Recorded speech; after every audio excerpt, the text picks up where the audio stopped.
If I'm not mistaken, Christopher, the Denver Broncos have made the... Did they make the Super Bowl this year? I don't know. Christopher, please tell me, because I have a small soft spot for the Denver Broncos. And they're playing the Panthers, that's right. There we go. The Carolina Panthers versus the Denver Broncos. Now, that actually has quite an interesting story behind it. Well, it's interesting for me. I, at one stage of my life, was seeing an American lady, and she was from originally North Carolina. Her mother still lives there, and then she moved to Denver and was an enormous Denver Broncos fan. And so for a long time, I received paraphernalia from the Broncos. Bright orange, unwearable in public, but very nice to have at various stages of my early guiding career. So I hope the Broncos give the Panthers a bit of a hiding.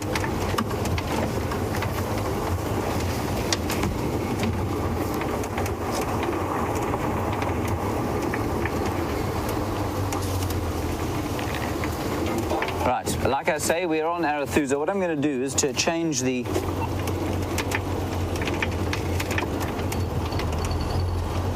All right, we're going to go across to Brent. I'm starting to lose the final control. We might not be in Arethusa for long in Rusty. Let's head across to Brent. I'll keep you posted and see you just now.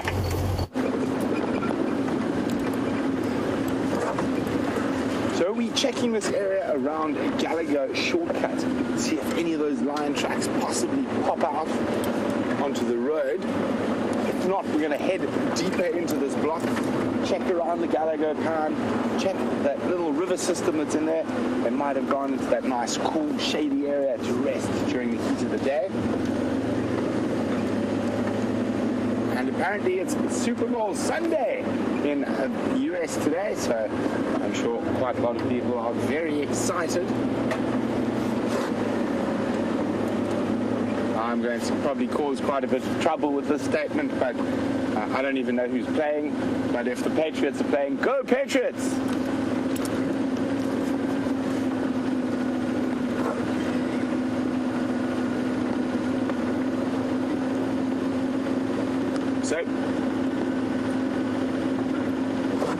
So apparently not Patriots. It's the North Carolina Panthers and the Denver Broncos. So, as James is apparently going for the Panthers, so Bryan, should we go for the Broncos? Broncos. Broncos all the way.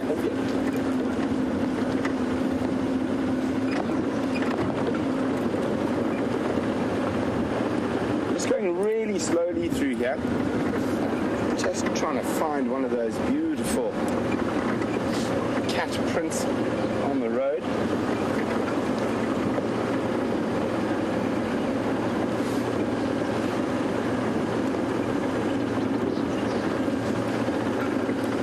So far, only hippopotamus footprints and the odd buffalo.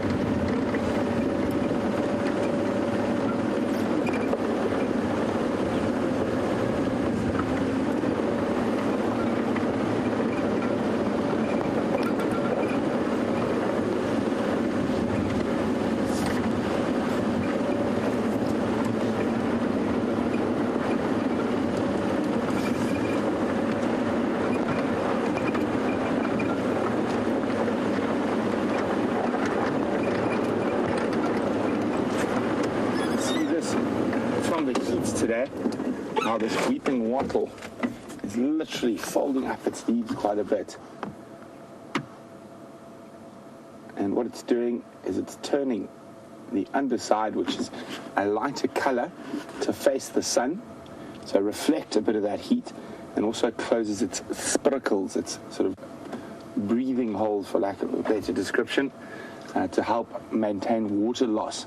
So it's actually reacting to the dry and hot weather by putting the dark side away from the sun and the lighter side up towards, to try to reflect a bit of that sunlight and help with the water loss. So if we scooch forward a little bit, we can see where the leaves are not in the sunlight. You can see how the darker side is still facing out the front, and any leaf in the sunlight has started to really turn to try and minimize the water loss.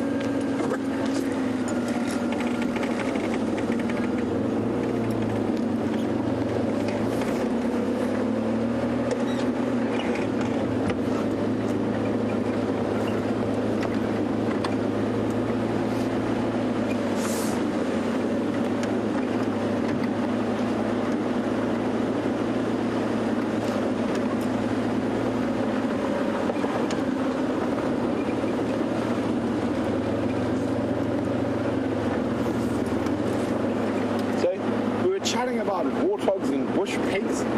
And Tom in Dallas is wondering, where do they hide during the day if they're nocturnal? In burrows? No, Tom, they actually just hide in thickets. And they're quite a bit bigger than a warthog, and they actually have quite long fur. They can be quite reddish sometimes. And oh dear, it escaped. Did you see that flash of electric blue? We just saw Bryan's eyes light up. There was a grey-hooded kingfisher, that amazing blue as it flew off. Maybe it'll come round onto the next road. But no, bush pigs tend to live in thickets during the day.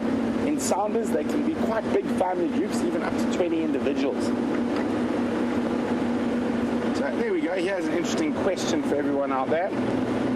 How many different types of pigs are indigenous to Africa? And those are not subspecies, but just individual species of pigs indigenous to Africa. Let's see who out there might know that.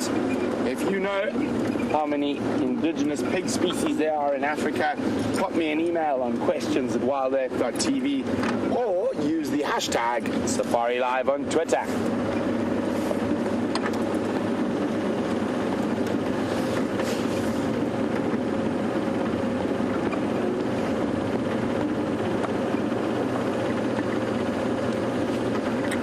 James said the last tracks were coming in from this area, heading towards the little river system there. So we're going to go have a look from this side, see if we can pick up on any tracks crossing through the area.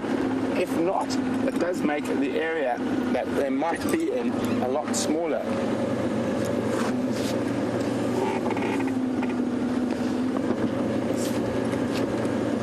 Gone deep into the thicket, but there was a little squirrel who shot across the road in front of us.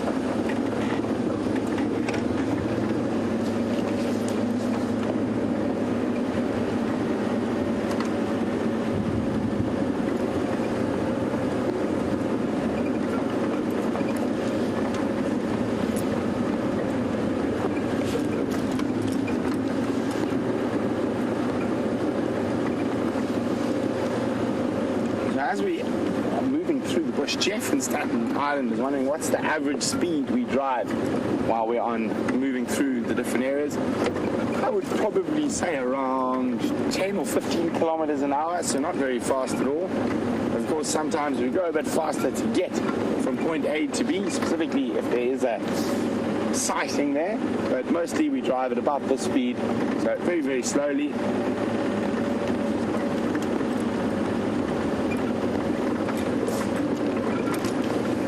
Approaching a waterhole now, and you never know what might be there. It could be anything. It has been quite hot. Maybe the lions decided to come for a midday drink. Unlikely, but not impossible.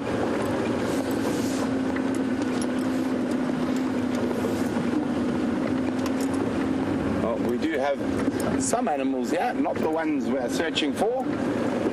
Another member of Africa's Big Five. Cape buffalo.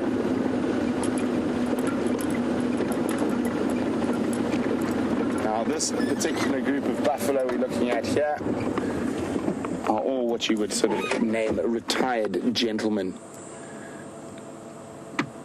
Past their prime, they've been pushed out of the big breeding herds, and they tend to stay very close to waterholes and river systems where there's ample graze and browse and water without them having to move big distances. Can be quite cantankerous. One of the more dangerous animals on foot in the African bush. From a vehicle, 100% fine. And it's quite often because they are a little bit old, and you can surprise them. They're a little bit deaf, a little bit blind. And quite often they like to lie up in thickets, so you can surprise them at a very close range. So always important to be very conscious when walking around rivers or waterholes for old buffalo bulls like these guys. You can see those gnarled bosses. The boss is that center part of his horns there. It's actually just really, really compacted hair. But on these old boys, it's literally as hard as steel.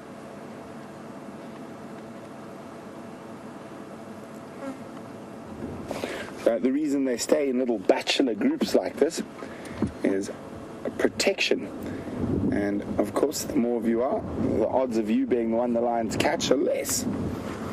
And also more sets of eyes and ears to spot potential predators.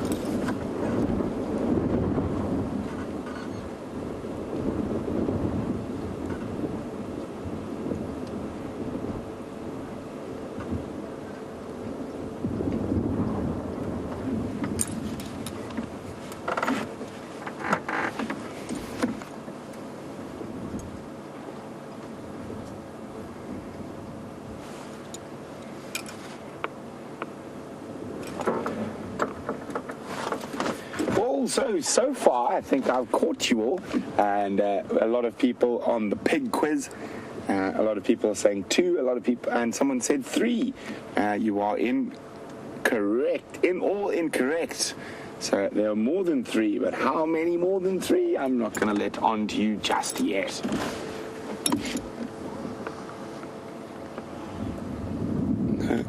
Let's leave these gentlemen. We're very close to where I really want to check for those lion tracks, and who knows, with the lions in the area, these guys might be in for a tough evening.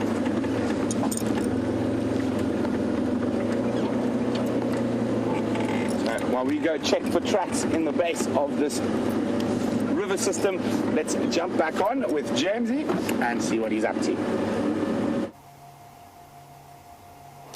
There, everybody, is a waterbuck, our first mammal here on Arathusa. We're quite close, appropriately, to the Arathusa Dam, which is just in front of the camp, and that, of course, will become prime territory for these waterbuck. Now, apparently, with waterbuck, because obviously water is not sort of thick on the ground, especially at this time of the year, well, normally this time of year it's pretty thick, but now that we're in a drought, only probably 1 in 8 or so waterbuck will actually have a territory. The others will have to sort of show submissive behavior within the dominant bull's territory. And apparently what he does is he allows them sort of to do this, because otherwise, you know, being waterbuck, they'd struggle. And eventually they will kind of muscle in on his territory, and a new dominant will take over once the big chap either loses condition or gets old enough and loses his territory. So that's how it works. It's quite an interesting social structure. And they don't, I mean, I've never seen them leap into the water as a sort of form of defense, but I suppose they must do it quite often if they're being chased. I don't think there are many prides of lions here that would specialize in them, and I also don't think that there are many, well, there's certainly no hyena clans that specialize in them, and those are the only 2 predators that would be able to take down an enormous waterbuck bull like this. But he's a rather spectacular fellow, isn't he? Magnificent horns. A little bit like a sable's horns, but a sable's horns are longer and they're sort of more deeply curved, more scimitar-like. You know what a scimitar is, Andrew? Like a sword. Yes, exactly. Kind of thing that you would have read about in 1,000 Nights, I think, if I'm not mistaken. And I just love the smell of them.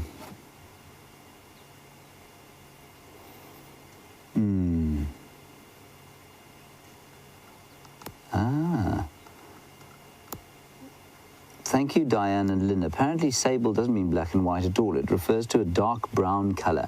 So I suppose, I mean, the females are definitely a dark brown color. Maybe that's the sort of sable. The bulls are definitely pretty black. I guess it's probably more accurately an extremely dark brown rather than black. And they're certainly born brown. Thank you very much, Lynn and Diane. That's great. I now know. It's always nice to have your vocabulary increased slightly. It's trying to remember that, of course, that is the difficulty these days. You know, getting old, Andrew. As Brent likes to point out. Old, bald and short. And I was just saying I love the smell of them. They've got that musky smell, of course. It comes from a gland that goes under the skin. And one of the reasons they think, I've yet to read anything that I find convincing about why they have that smell. One of the reasons they think is to try and make the skin waterproof, but I mean there are hundreds of animals out here, us included, that have waterproof skin that don't have to have oily musk glands that make us smell like sweaty horses. That said, I have met people that do smell like sweaty horses, of course. They're magnificent. They don't normally stand quite this confidingly for us. So that's just great. Right. Andrew, shall we press on? Let's go and see what's at the water. So his Latin name is Cobus ellipsiprimnus, and the ellipsiprimnus part of it refers to his bottom, which has a white ring around it. Ooh, there he goes. You showed us his ellipsiprimnus there. Ellipsis, obviously meaning round, and primnus, if I'm not mistaken, meaning hind end.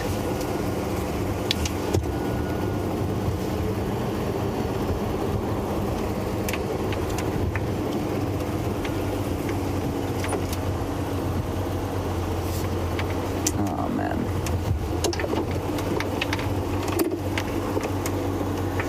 Hello, wee Gracie in Ohio. You don't feel so well today, Gracie. I'm sorry about that. That's not nice at all. And your tummy's a bit sore. We will do our very, very best to try and find some elephants for you. You say that would make you feel better. Well, I'm definitely going to drive high and low in an attempt to find you some elephants, and then we'll hopefully make your tummy feel a little bit better. You hang in there and be brave, and we will try and find you some elephants. In the meantime, though, Gracie, there's some warthogs just up ahead. Jeepers, look how dry this dam is, Andrew.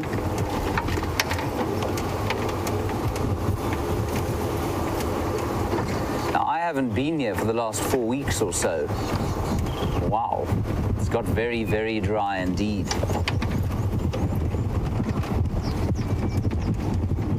I'm going to stop here before those warthogs disappear. So a slightly older family than the one you were looking at with Brent. And of course, we don't call it a family of warthogs so much as a sounder. And that looks like a sow in the front and 3 sub-adult piglets behind. They're such fun, aren't they? Wonderful things. And unfortunately, as I was saying yesterday, they're the ones that will suffer from the drought far more than anyone else will. With those short little legs, migrating is not possible.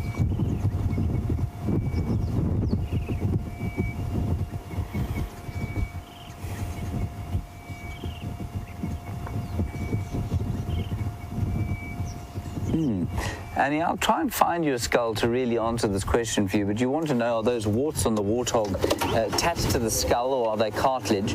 Annie, they're not attached to the skull. They're actually just, I'm not even sure that they're too thickly cartilaged. You can see them from when they're little. They've got little, actually look like proper warts when they're tiny little piglets. And they're definitely not attached to the skull at all. If you see a warthog skull, you can't tell, well, you can tell if it's male and female from the size and from the tusks, but you cannot tell. There's no protuberances from those warts. Straight into the water to have a swim. That is fantastic.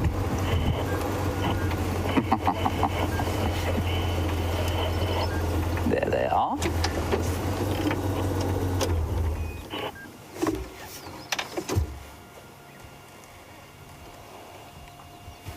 This, of course, Gracie, is a good place to start looking for elephants. It's been quite a hot day, but not too bad.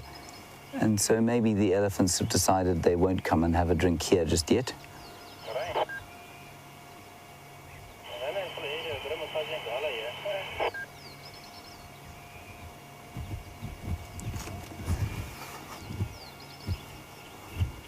A little sounder having a swim pleasantly. And I mean, there must be some hippo in here somewhere. Andrew, can you see the hippo in amongst the hyacinth?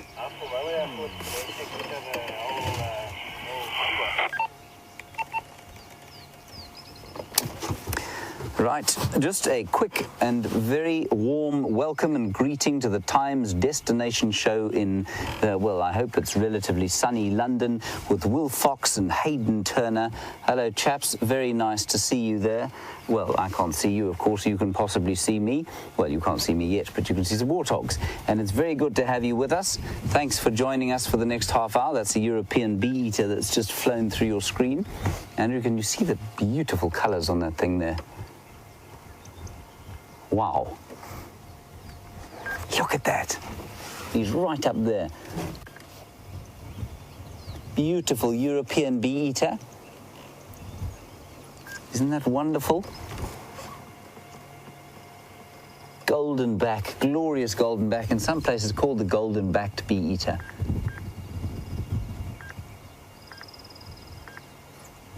And please do feel free to chat to us from the Times Destination Show. Be good to hear from you. Ask us questions, anything you like about what we're doing, the animals we're seeing, and anything like that. My name is James Henry. On camera is Andrew. Say hello again, Andrew. Hello there. And there, we're just looking at some warthogs, and they are lying in the water, obviously, because it's quite a warm day. It's not very hot. It is cooling down now, thankfully. There is some cloud coming over, but you can see the dam in front of this lodge, which is called Arathusa, is pretty dry, and that's because of the lack of rain that we've had this year. Probably less, I'd say, what should we say, roughly 10% of the normal rainfall, so really a tiny fraction of the rainfall that we would have normally. Normally this area has an area of probably a rainfall of up to 600 millimeters, which is about 24 inches. In fact, it's exactly 24 inches. That would be in a really kind of good rain year, but certainly between 16 and 24 inches. And this year, probably we've had less than a tenth of that, or between a tenth and a fifth.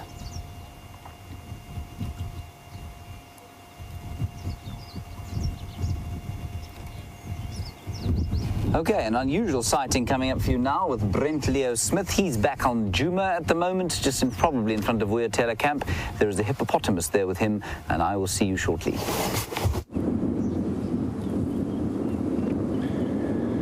So we are on our way to try and find the last tracks of the Nkahuma Pride, and I was about to jump off and go for a walk, and this gentleman dissuaded me from doing so. We've got a big adult bull hippo here, and just quickly a big welcome to Will Fox and Hayden Turner at the Times Destination Travel Show in London. Can you believe you're watching a hippo in real time from London, and we're sitting in the middle of the African bush. So we're right in front of WildEarth camp at the moment.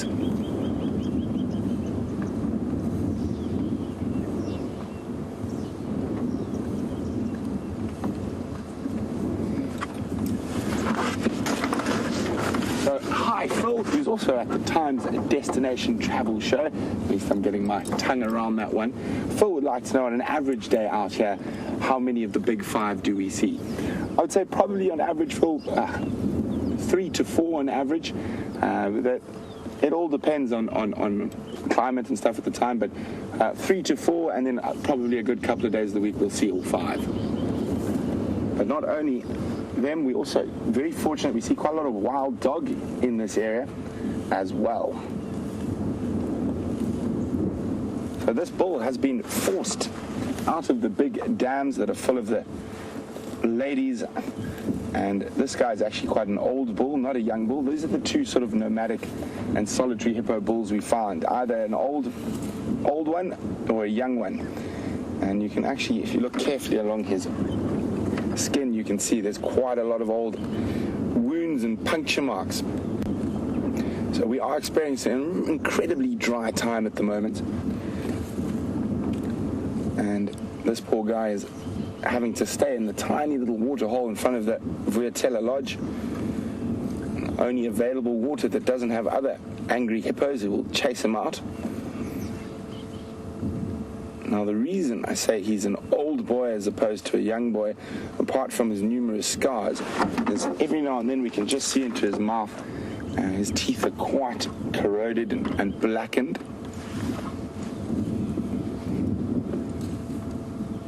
You can see there. And fascinating to watch, even though they have those massive teeth, that's not what they use to eat. So they use those really strong, powerful lips to pluck the grass. Now, hippo have that incredible front dentition where their canines and incisors have developed into massive weapons. But they do still have nice rounded molars at the back of their mouth for chewing the grass.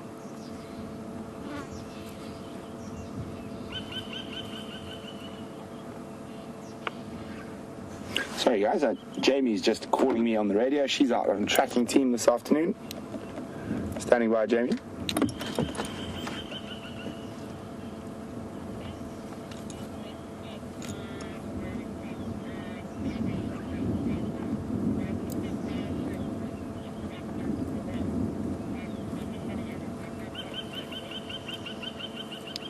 Copy, thanks very much. Whereabouts on Gallagher Shortcut?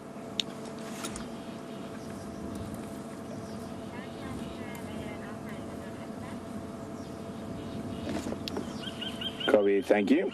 We'll come give you a hand in that area once we move away from Vuyatela.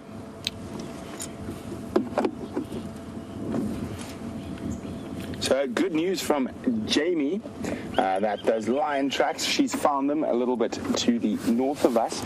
So we're going to leave this hippo bull and go see if we can find those cats.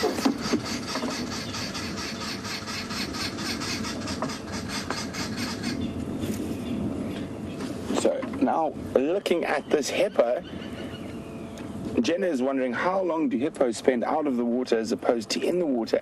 Well, Jenna, here we're looking at an abnormal situation. The fact that it's so dry and there's very little grass around, we've had very little rain, is the reason that this guy is out at this time of the day. But generally, when times are good, they'll normally spend most of the daylight hours in the water, occasionally coming out to bask on the bank, but they wouldn't be walking around feeding like that in this particular area. And one must remember that animal behavior is different all over, and it also depends on the availability of food.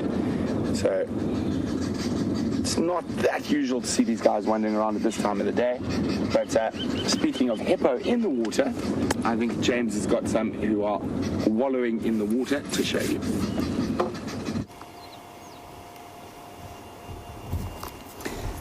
So 3 actually hippo right here in the same dam where you last saw us, and this one in picture, of course, is, well, he's not alone. He's being passengered by a serrated hinged terrapin, and that's that little chelonid or freshwater turtle that lives on the hippo's back. Well, he doesn't live on the hippo's back, he's just kind of sunning himself there, and will plop back into the water at some stage.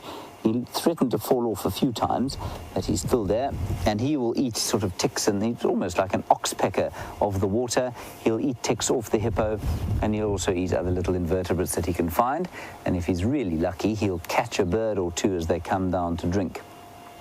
And then also, just to the right-hand side of that, we've got some lily trotters, or African jacana. And they have got the most tremendously long toes, which helps them to run along it sort of distributes their mass very effectively, and so they're able to run along the water vegetation without falling in and becoming wet, of course. Now, I said there were 3 hippos here. One of them is very small, and it was doing some sort of acrobatic sort of dolphin-like behaviors just before you came.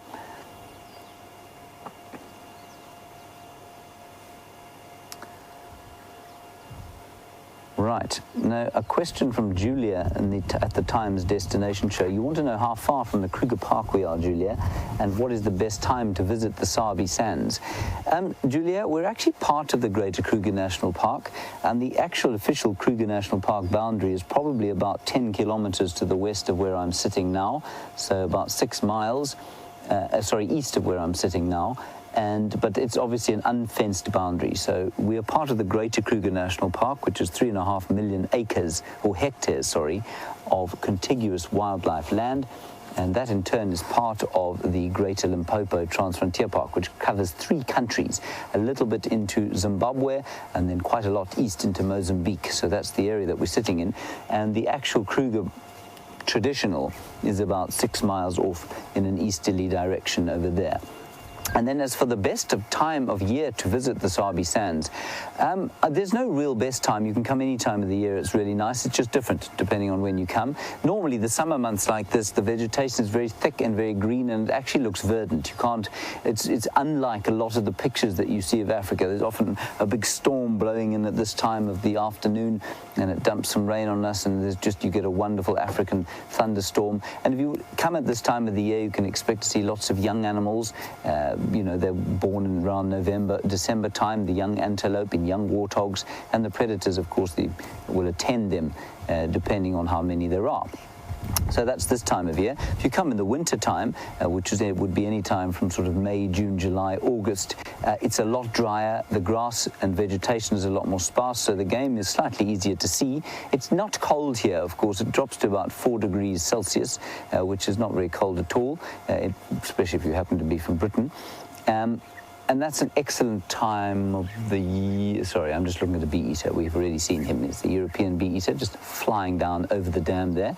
And so that's a good time of year to come. And it used to be known as South Africa's best-kept secret because nobody from overseas used to come here then because it was your summertime and you were enjoying it over there.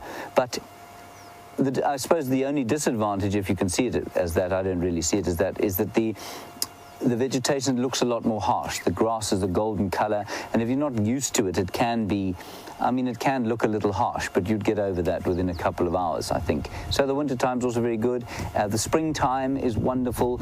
Normally before the rains, up until sort of November time, it's very dry. The water's very concentrated. It can be very hot, but because the water's so concentrated after the dry season, animal viewing is fantastic. So those are the kinds of things you're looking at. Any time of the year is good to come here. There's certainly no time of year that's off limits at all.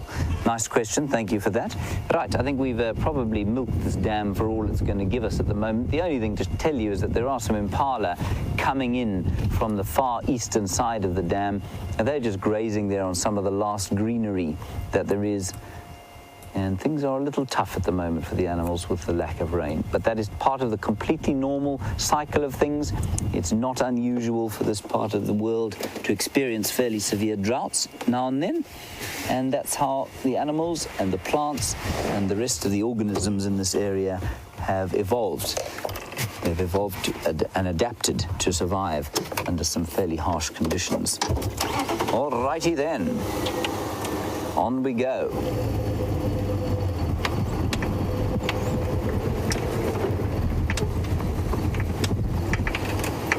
See what else Arathusa has to offer us at this stage of the afternoon.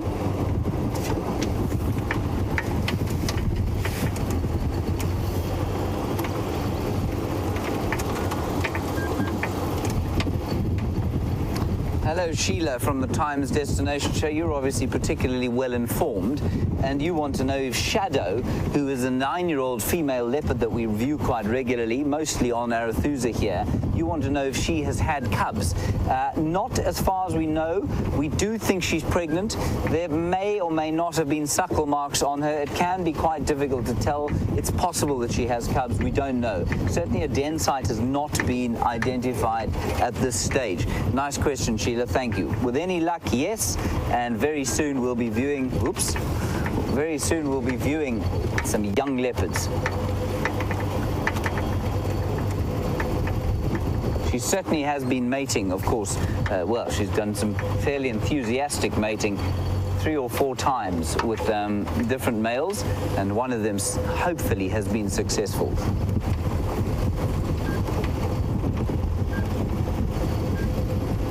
We've also possibly going to have some new lion cubs fairly soon. I know that the Birmingham boys, which are now the sort of dominant coalition in this area, they've been mating extensively with the Styx Pride to the east of us and the Nkuhuma Pride, which comes onto Djuma and a little bit onto Arathusa. And so with any luck, we'll have lion cubs too. And there will be a plethora of young predators around. And they're always great value.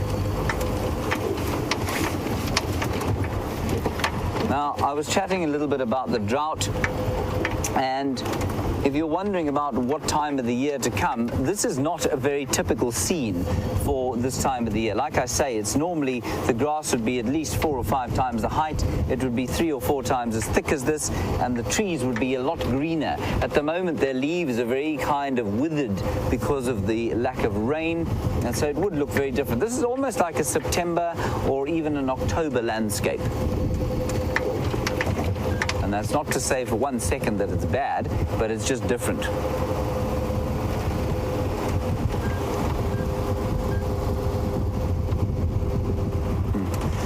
Hello, Jasmine. It's a lovely name from the Times Destination Show. You want to know about crocodiles, and do we get them here? Not so much on the 2 reserves we traverse. Crocodiles like permanent running water like a river, and so there are 2 large rivers in the Sabi Sands. One, of course, is the Sand River, and the other is the Sabi, unsurprisingly. The Sabi Sands, from which the 2 rivers which give the Sabi Sands its name, they have got crocodiles living in them. And sometimes crocs will come through into the larger dams, and they'll spend a bit of time in those big dams, and then they'll move out again. So I would never go swimming in one of the dams here for fear that one had popped in for a couple of weeks. But normally just down in the rivers would there be crocodiles, Jasmine. I'm assuming you're a fan of them. They are fascinating creatures.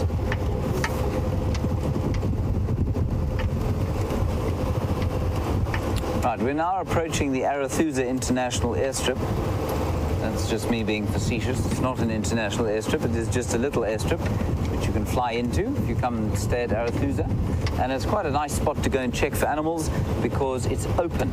And animals often like to stay out in the open if they can, especially when it starts to cool down a bit, because it means that they can see anything that wants to come and eat them. And if you want to avoid being eaten, of course, looking out for things that want to eat you is a very good defensive strategy. I don't see a vast plethora of animals teeming across the plains at this stage, though. There's an impala up ahead.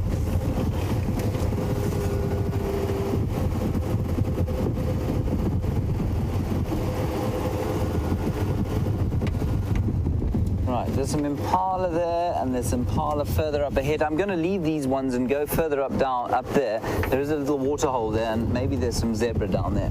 And while we're doing that, Kelly, you want to know, you're from Minnesota, and you want to know about the smaller cats that we might get here.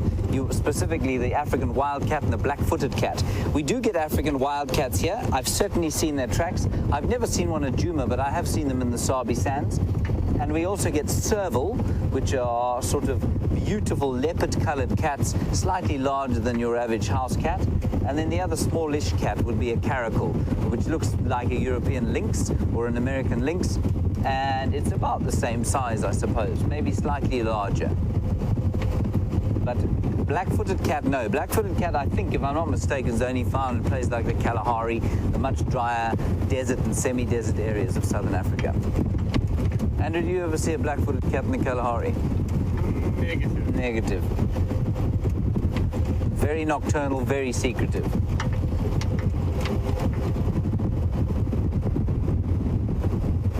Bit of a breeze blowing here. Now, Pat, you're sitting at the Times Destination Show as well, and you want to know about animals that may have died during the drought.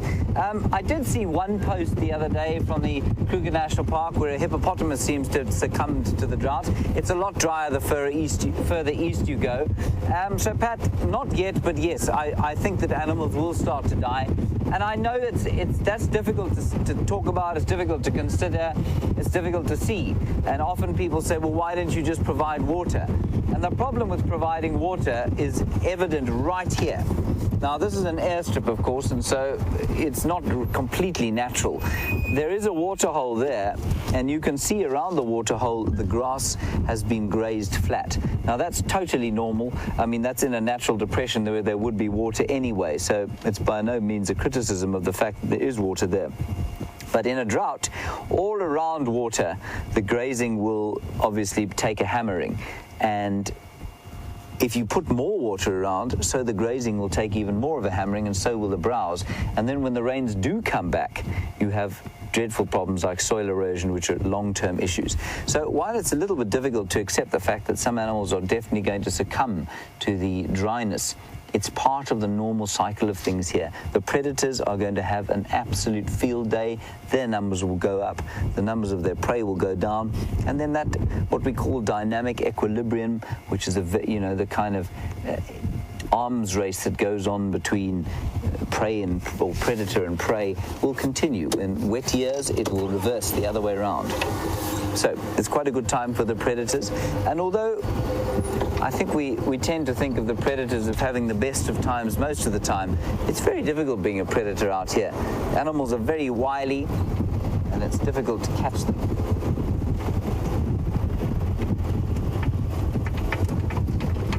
See a bit of weather blowing in there from the south.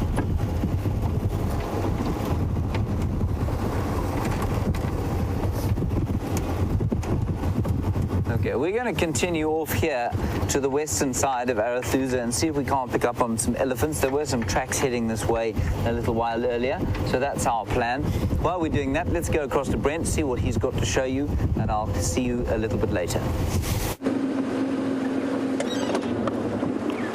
Welcome back. Sorry, we've just been trying to track lions, but while we've been tracking lions, we've just spotted the apex predator of the air in this area, a martial eagle. And that wingspan is about 2 meters across, to give you an idea. And for a lot of the small animals out here, this guy spells death from above. See, he's busy, or she's busy hunting. And we did spot her a little bit earlier, but just checking around, having a look if there's possibly any steenbok.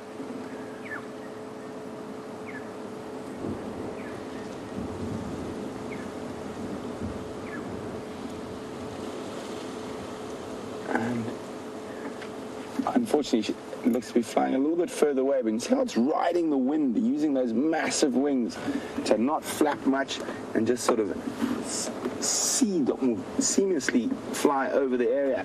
But it was a really interesting big bird. So we've got actually a very interesting question from Lulu about king cheetah. Lulu is at the Times Destination show. Well, Lulu, a king cheetah is actually a sort of a very unusual cheetah. It's a genetic freak, so to speak, for the lack of a better word. And actually, this area has one of the last sort of recorded king cheetah that was caught and removed from the area just outside the Sabi Sands Reserve in a place called Acorn Hook, which is a village not too far from here. So there are theoretically king cheetah genetics in this part, but there haven't been any seen here since the 70s. But it is always a possibility. And for all those at the Times Destination Travel Show, thanks for jumping on the back of the vehicle with us, even though it was very short. Don't forget, you can always join us on safari if you ever are missing the bush, or even better, come visit us in person. So cheers for now, and hopefully we'll see you out here one day.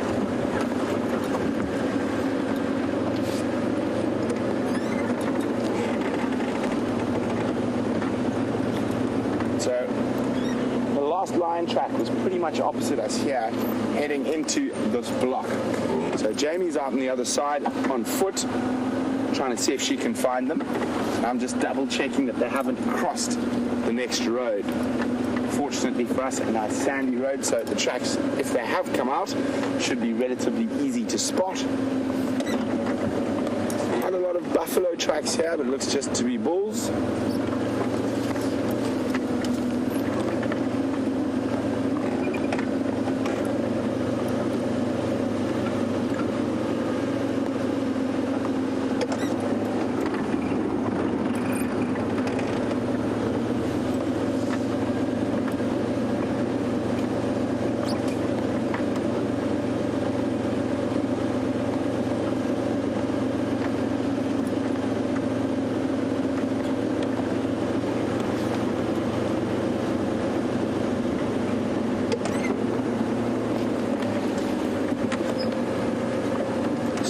doesn't look like any tracks coming out. So we're going to go to a check around Impala Plains. We're going to leave Jamie following up on foot. She's got a much better chance than us in the vehicles if she's out tracking. And while we move through, William's wondering, have there been any wildfires around?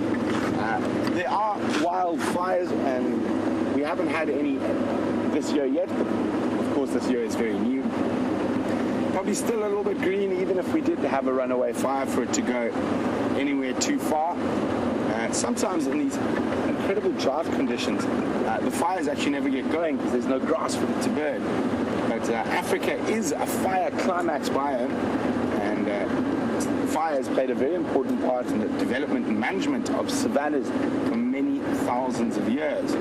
Our ancestors used to burn areas to burn the grass to get that sort of green flush after the rain, to try and attract animals to an area, to make it easier for them to hunt. The Maasai have been doing it for many, many thousands of years on the Serengeti and Mara, actively burning for grazing for their cattle and also to attract prey species in.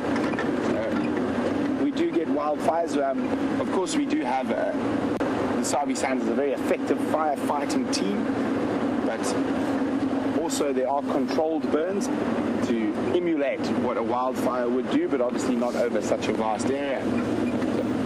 Fire is very, very important. A lot of grass species and that actually need fire to help them propagate better. So while we leave Jamie to look for those lions, we're going to have a quick look. I know Gracie, her tummy's not feeling too well, so we're going to have a quick look. There's some nice fresh ellie tracks around here. Hopefully we can find an ellie to make Gracie feel better.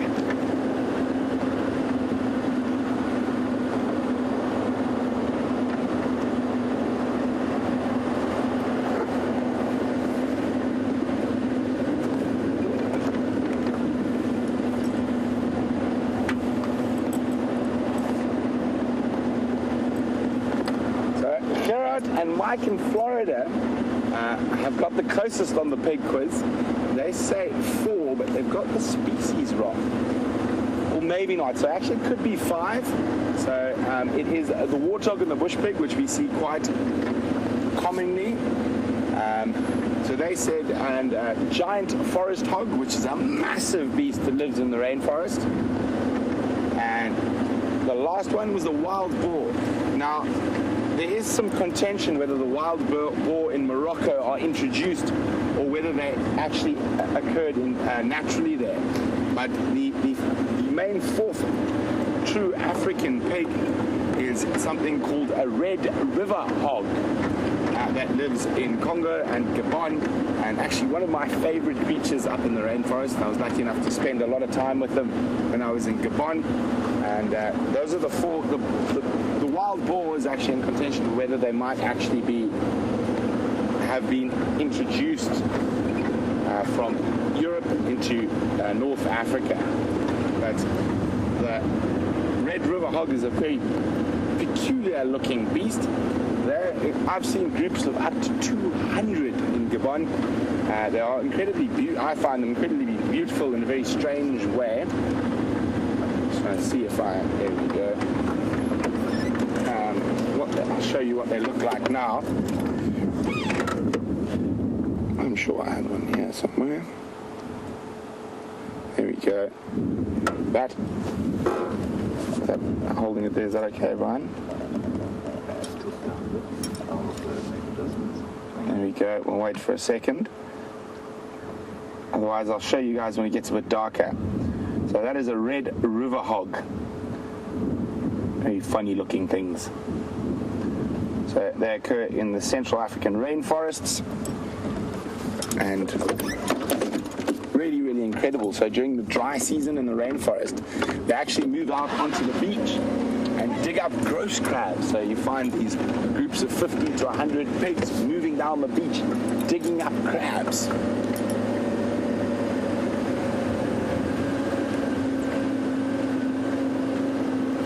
While we keep searching for these ellies, the tracks are going that way. Let's jump on with James, who's got a brindled gnu.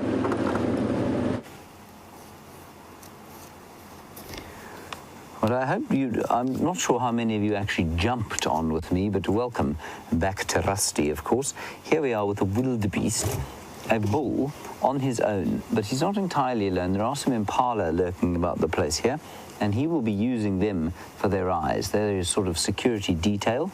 And unlike in the Serengeti, of course, where they occur in herds of hundreds of thousands, here a territorial bull on his own is not unusual, but he will normally try and seek out the company of some other antelope or some zebra, and that will help him to see any predators that want to come and eat him. He's a magnificent bull, that one. He really is in very fine nick.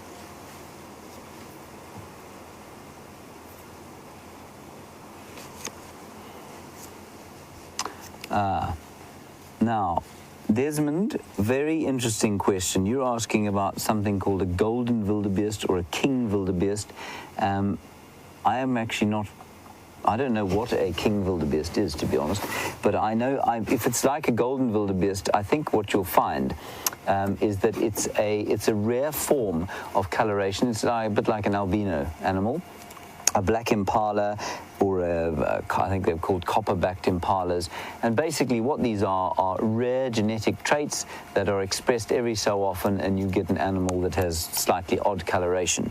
And the reason they've come to the fore, and the reason that people are now talking about them so much and seeing so much more about them, is that rare game breeding has become a major business out here. And you find these animals being bought and sold for the most astonishing amounts of money. Now, the question as to why this should happen is obviously a good one. How on earth can you sustain an industry like that? What is the point of buying and selling a golden wildebeest when it is naturally occurring, but it's not naturally occurring in big numbers? It's just like, or the white lions, they're another wonderful example. They're lions that carry, the genes are within the population, and so every so often that kind of gene will express itself, and you'll see the odd coloration. But to start breeding them and then selling them on to places, I really question the biological validity of it. There's always going to be some kind of question on how close to the genetics is, how ethical is it all, and I think that it's a massive, massive business now in southern Africa, and I don't know about the rest of the world, but certainly out here, and I think the business is going to pop, and I think the bottom is going to fall out of what I can only imagine is a fairly shaky market anyway. I'm not sure what you'd use these animals for, other than for hunting, and I know that there's not enough hunting, and they're so valuable that they wouldn't be shot. So, yeah, that's what a golden wildebeest is. You'll find all sorts of major color variations for various animals around the place. Thank you, Desmond. We are now on the very far western edge of our traversing. The fact that you have got picture in Rusty is astonishing, and it's a tribute to Eugene's hard work of late. Well done, Euge. And we can also hear the final control, which is another miracle. Wonderful.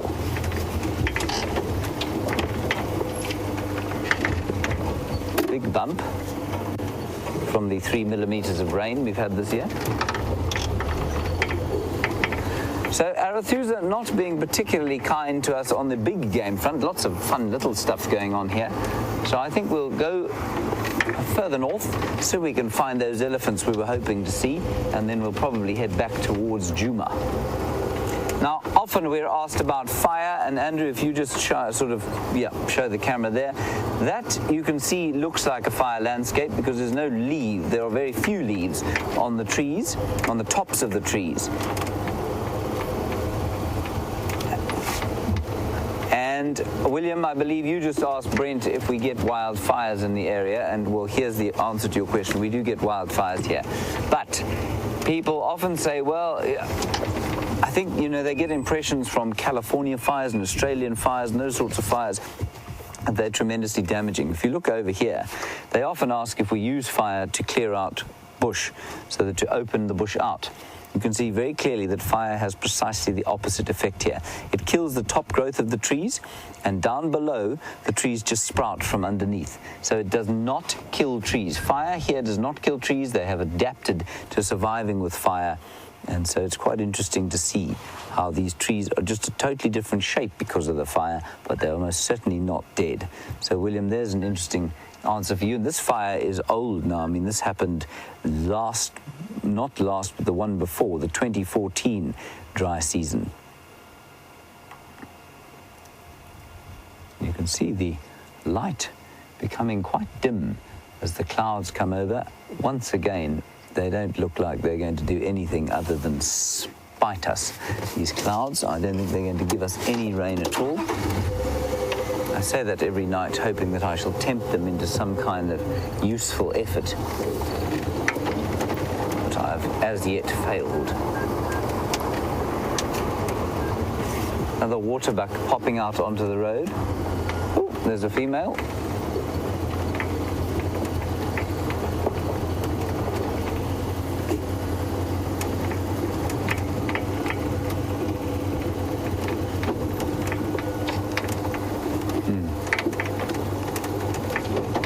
Now, Laureen, you're in Minnesota and you ask a valid question. You say, with the water levels getting so low, will Arethusa try and remove that water hyacinth from the dam? It's an invasive species, as you're obviously very well informed. Now, would they try and take it out, given that it's obviously, transpiring and using water that local species could use? I know they have made extensive efforts to get that water hyacinth out of there. It's obviously can only be done by hand. And to do that by hand is very dangerous with the hippo in there.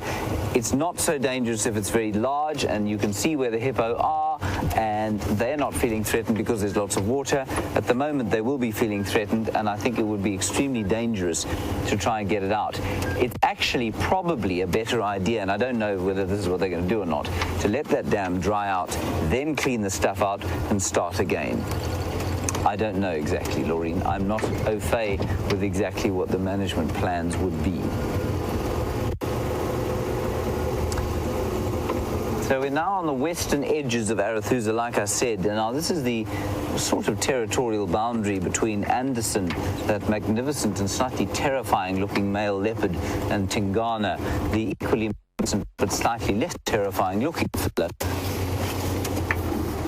So with any luck, we'll find them both perhaps having a little bit of a contretemps. That means fight, Andrew.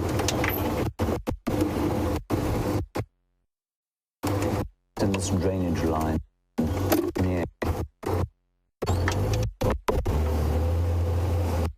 Lost a little bit of signal there. Sorry about that. We're back now.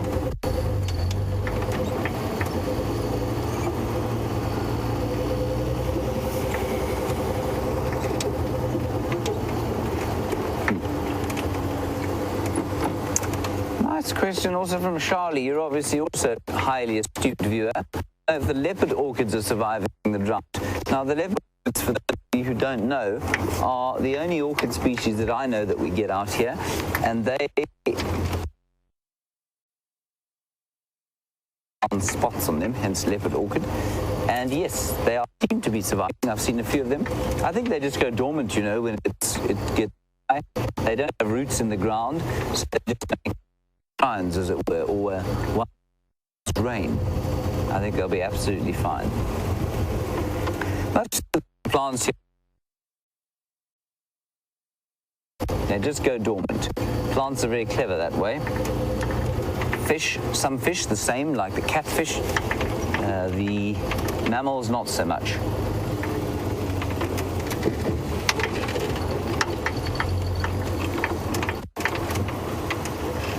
All right, let's go across to Brent. Our signal isn't great. We'll see you when it's a little bit better.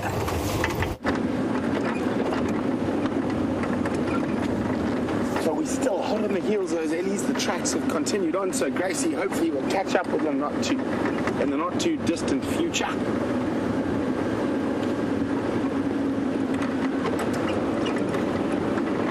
So the weather has changed slightly.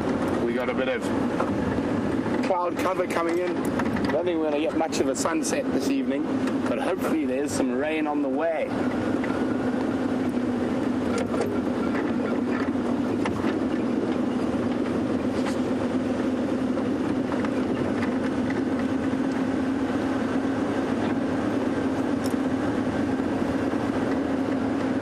So we saw that beautiful martial eagle a little bit earlier, and Debbie is wondering what is the largest animal a martial eagle might pick up. Well, Steenbok, subadult impala, they've been recorded taking lion cubs and leopard cubs as well. That's more unusual. Well, we can see the ellies are definitely being around here.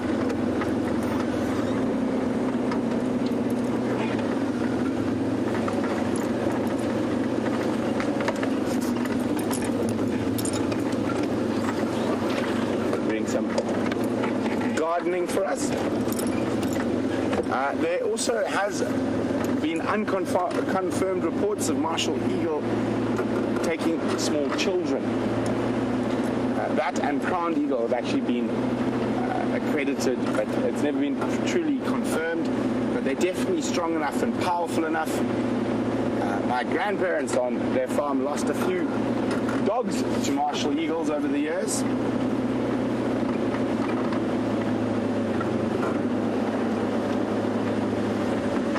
These little guys are petrified of martial eagles. That's why they have watchers and who watch the sky, obviously being as small as a dwarf mongoose. Lots of different birds of prey are able to grab them. Hello, guys.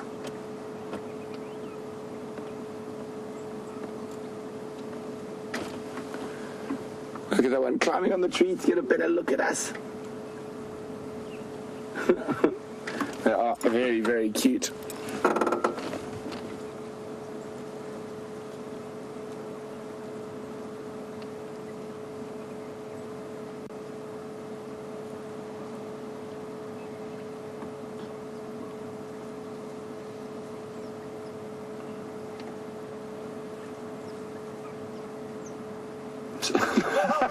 Did you guys see that? That was what you call a mistimed jump. That dwarf mongoose went for quite an acrobatic maneuver and plummeted. I think he was trying to grab the one who's lying over the branch there. That's actually quite high up for a dwarf mongoose, that little one. He looks to be having a great old time.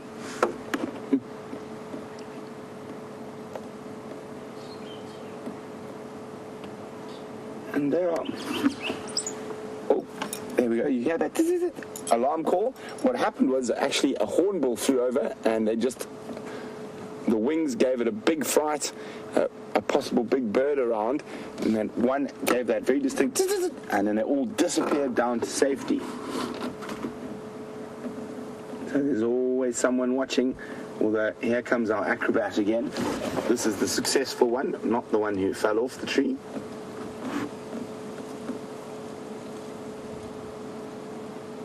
You'll probably find this is their home for the evening. They have multiple of these den sites around. Hello, mister. Oh, I think there's the one who tried to jump. Looks like it's about to attempt the same maneuver. There we go, getting ready. Oh, there we go, success this time.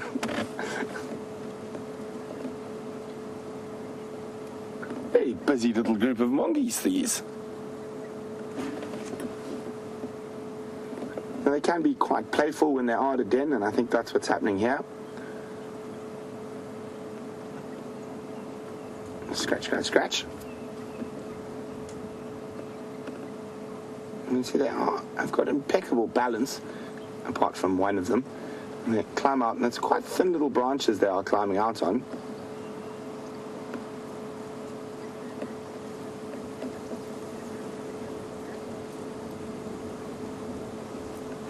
Incredibly social animals. Looks like we're not as interesting as we were.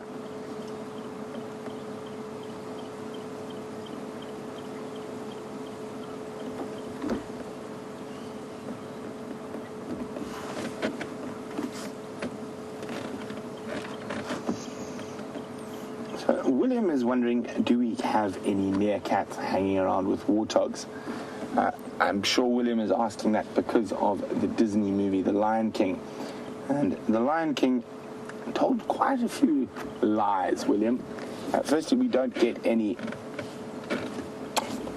meerkats here. They're a desert species, and they live in the arid west, south, and north of us in the Kalahari Desert mostly, and in the Karoo.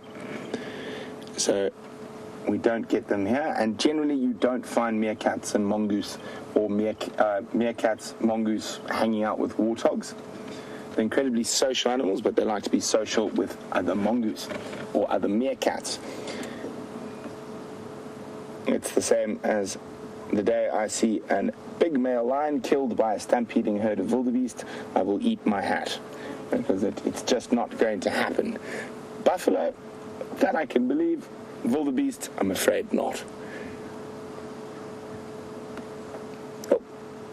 So the initial fascination that we provided has seemed to worn off a little bit.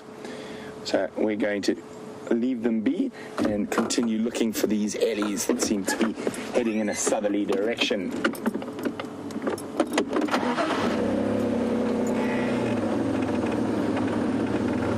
Bye-bye, little ones.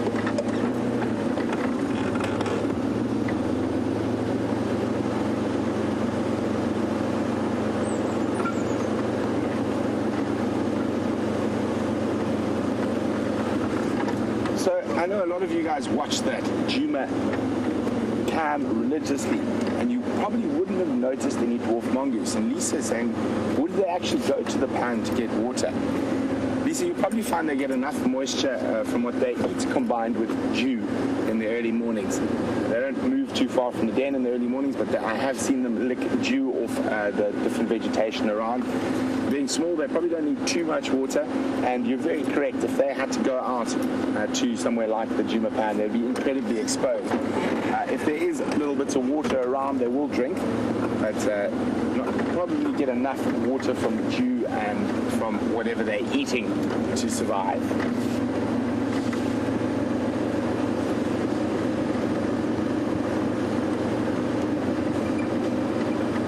Temperatures dropped quite a bit. We're about to come out to this big open area where we can see quite far. Just gonna have a quick look if we can see any oncoming rain.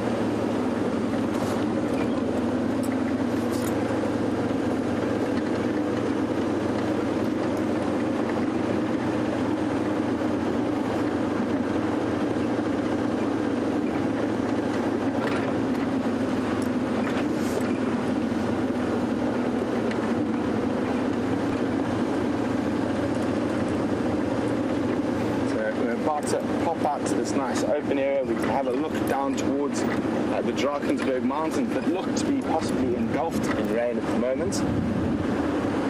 Or if not rain, cloud at least. So there you go, the Impala jumping across in front of us. So there we go. It does look like there is a little bit of rain, but still quite far away from us. I'm going to stop in a second.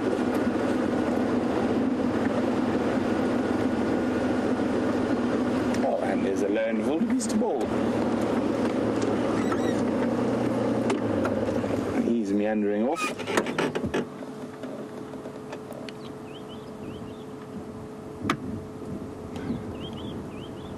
No ladies on his little patch at the moment. We can see some rain in the distance. It's still quite far away. Just make out the Drakensberg behind. So hopefully we do get a little bit of rain tonight. Every little bit helps. So Nora is coming on a safari in May to Arathusa, and Nora's wondering about the daytime and nighttime temperatures. Can I give her a bit of a hand? So Nora, May is sort of the beginning of the dry season, or which is our winter. Very good time of the year to come on safari from a game viewing point of view. The mornings and evenings will be chilly. Nora, depending where you're from, depends on your definition of chilly. But on an open vehicle, really early in the morning, you are going to need maybe a fleece and a jacket and a long pair of pants. Maybe not gloves just yet, unless you're like me and Bryan, you are constantly battling with the cold. And what we consider cold is probably quite pleasant for a lot of our viewers out there. Also, during the day, it'll get warm, probably up to around 30 degrees Celsius.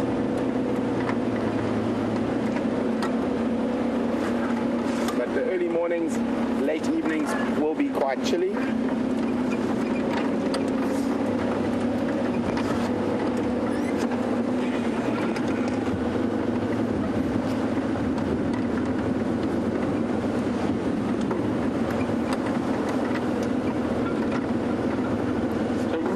From Rio de Janeiro.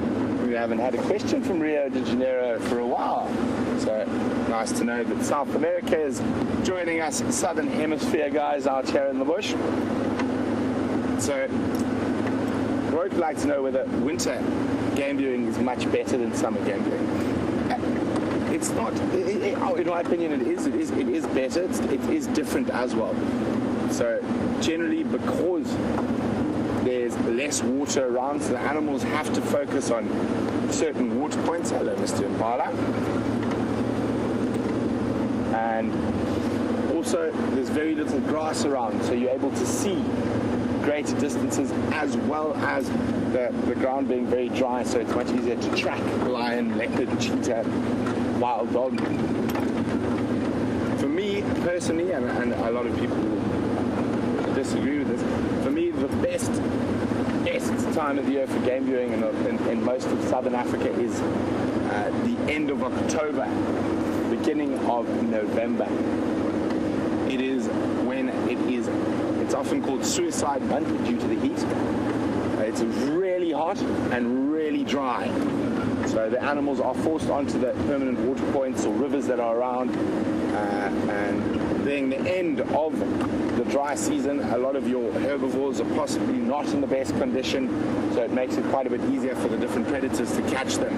So in terms of seeing really wonderful predator-prey interaction, and also you must remember there's almost zero grass by then, so you can see vast distances. Also the elephants and buffalo congregate in vast numbers on the water points. So for me, the end of October, beginning of November is often the best game viewing. But it is extremely hot. But if you're from Rio, you should be quite used to the heat.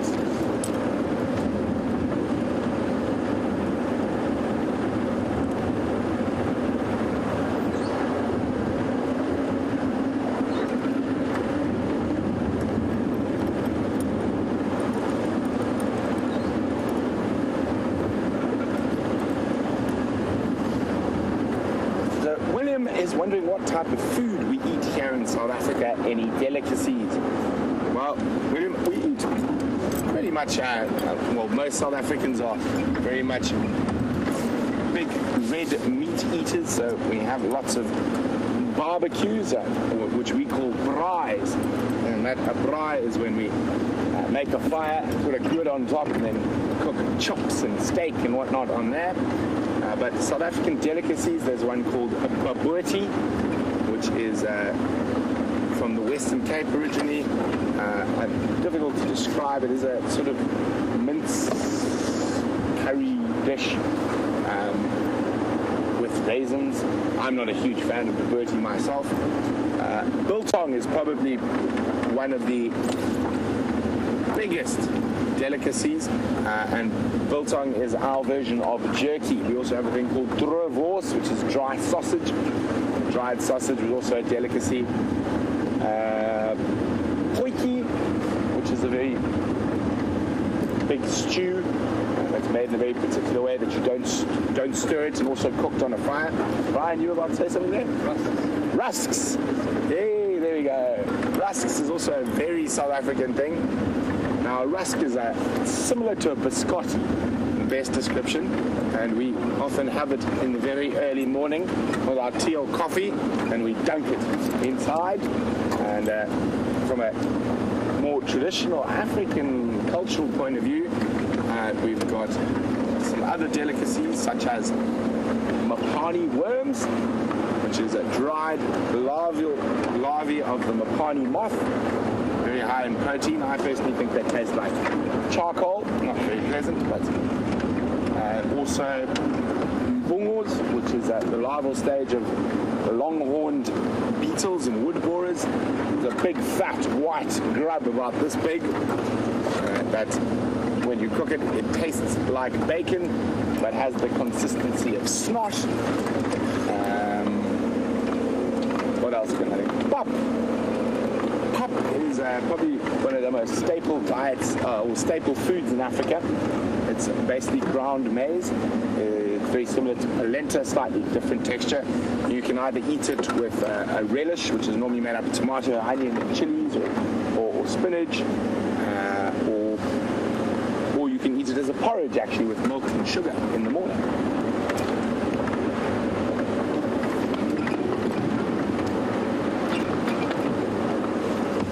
While we continue to see what's out and about, let's go have a look at what James is doing.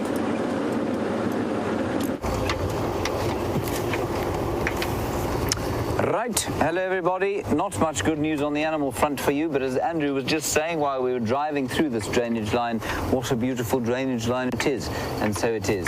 Lovely trees, lovely greenery all around, some high quality sand on the floor, of course. Oh, hang on, Andrew. Great excitement, everybody.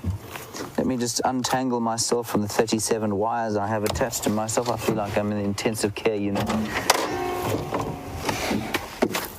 Wrong way.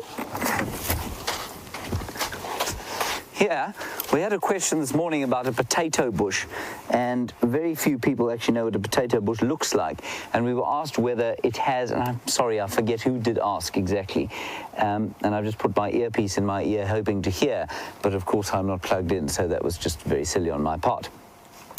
And we were asked whether it creates some kind of a bulb, and it doesn't. It doesn't create a bulb at all.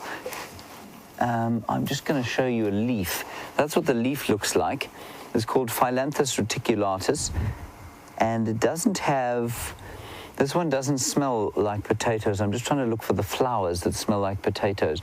It's a very tiny collection of sort of green and slightly red-tipped flowers that makes the potato smell normally in the evening, although I did smell one this morning, and normally also in the wintertime. So quite interesting. That's the potato bush, totally indistinct.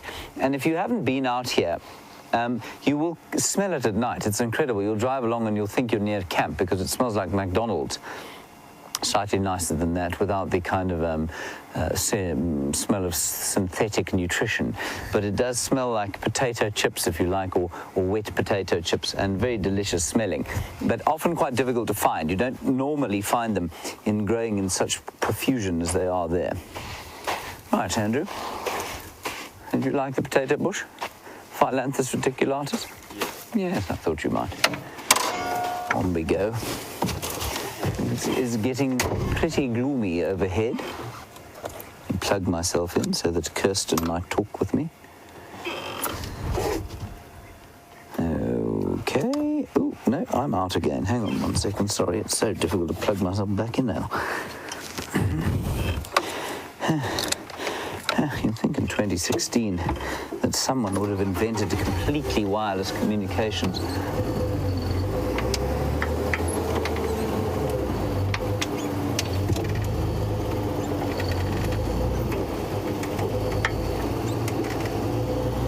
Beautiful drainage line, this. Really very stunning indeed. So we've gone end to end at Arathusa, basically. There's a little bit more to the north that we could go to, but I want to head back towards Djuma now. And there hasn't been an update from another game drive either. So all is quiet. That's okay. Lots of potato bush. There's one there. None of them smelling, and all the way along this kind of drainage line there are potato bushes everywhere.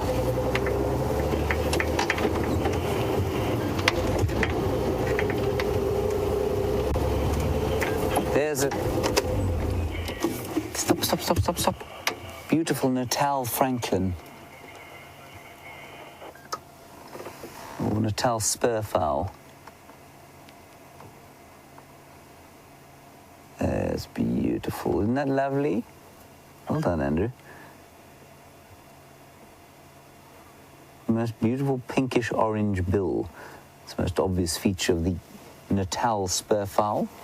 Mike in Florida, you want to know about... There's another one. It's coming around. It's following the other one. It's going to go across the road.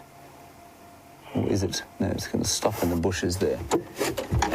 Mike, you wanted to know... No, it is going to cross the road. Let's get him up front here. I see you, Franklin. There. He's gone into the bush. Mike, you want to know about fire and what is the first to go, I think your question was, in a fire. I'm not really sure. Oh, first to grow after a fire. Mike, it depends entirely on the amount of moisture there is. So if there's water on the ground, and ideally, I mean, the logic is that you would burn during or just before the first rains of over 20 millimeters. And if you do that, then the grass will be the first thing that grows, and it will outcompete all the tree seedlings. And so in that way, it's really good for the grass. But if there is no water on the ground, you'll find the acacia trees will sprout almost immediately. They're amazingly good at dealing with fire. Oh dear, I am in trouble. Anyway, I'll continue driving along. Andrew, you'll tell me if we don't go live, will you? Oh, that's a problem. Okay, right. Okay, we're going to have to go open comms for now. We'll head towards home to get a new radio. Okay, so the radio, not the radio, the tree that will grow first, Mike, is the acacias. Oh, there's a buffalo. And after the acacias, you'll find the combretums will start, or bush willows will start to come up, but mainly it's the acacias. In fact, what I'm going to do, so that Kirsten doesn't feel too shy to ask a question if she has to, is just relay them through Andrew until we can get another radio. Is that all right with you, Andrew? Right, so that buffalo is covered in mud. He's spent his day, obviously, in Red Dam, which is the dam past which we are driving.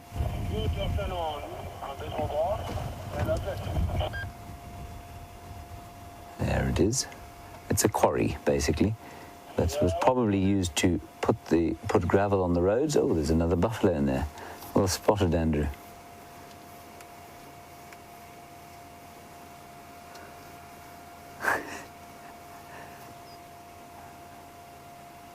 Okay, there he goes, easing down towards the water. And as I was saying this morning, they are astonishingly agile for such enormous creatures, and seemingly sort of old and arthritic when you see them walking sort of deathly slowly down to the water. But when they want to move, my goodness.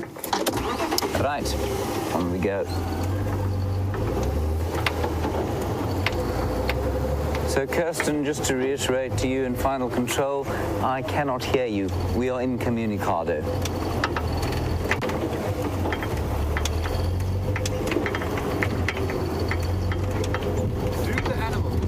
Potato bushes. All right, thank you, Andrew. Somebody from Indiana. Someone from Indiana has asked, do the animals eat potato bush? The flowers, I think, are pollinated by a nocturnal moth, because that's why they smell at night. So it'll be some kind of nocturnal insect, most likely a moth. And I've never actually seen animals eating them, but I think that you find that elephants will eat them, and maybe a few of the other browsers. I'll tell you why I think that. It's because when you find them in an enclosed space like a camp, they grow into quite big trees. But out here, they're normally very scrubby, and that's normally indicative of elephants or other large browsers eating them. So it's probably elephants, actually, that eat them.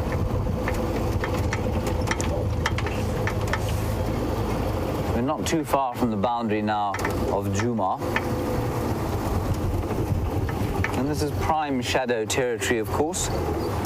I haven't seen her for a while. You can link to Brent and his luscious locks. Right. Let's go across to Brent and his luscious locks.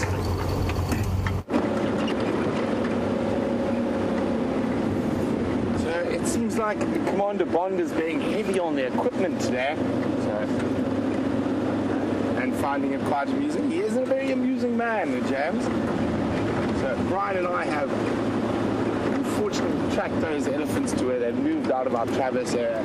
So no one's been down to the sort of northeast this afternoon, so we're going to go see there. Maybe there's some ellies, maybe there's some leopard tracks. Fingers crossed. Tingana was found this morning, not too far away from our eastern boundary, so fingers crossed he's on his way up north or northwest to come visit us.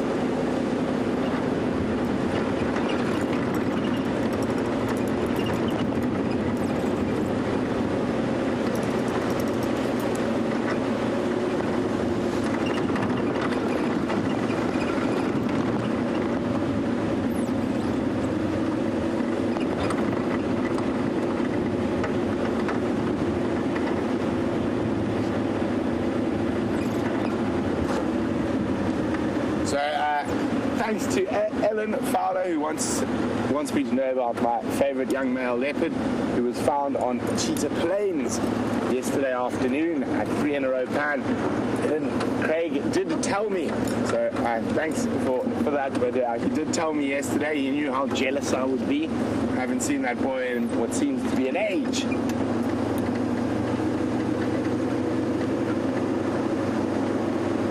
Might have to go visit Craig just so I can see Kunyuma.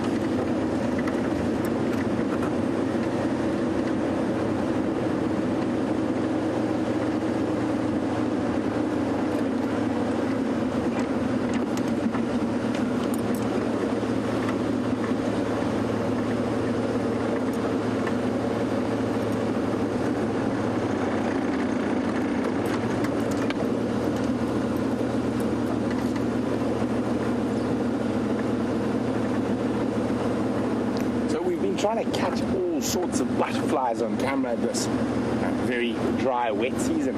And Rice is wondering if we have any answers yet from my friend who's a butterfly expert at the University of Witwatersrand.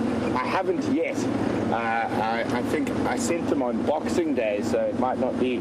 He might have been on holiday. So I think I'm just going to have to resend them again this week coming, or give them a call to remind him.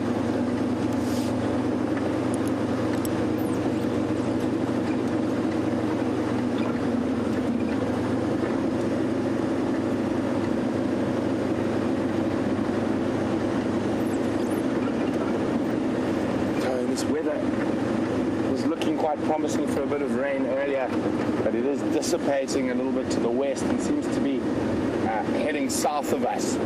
So I don't think we're going to get, I hope we do, but I don't think we are going to get any rain overnight.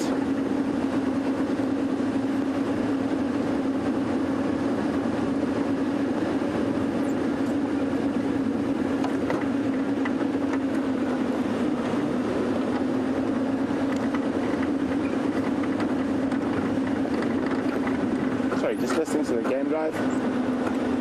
So there are some lions to the north of us, the Tallamarty Pride and Salati males, probably about 6 kilometers to the north of the end of our Travers area. And I think those lion tracks that James had this morning, that Jamie's busy following on foot at the moment, could be of those 3 Nkahuma girls. The 4th Nkahuma is still with the Birmingham boys, from what I hear.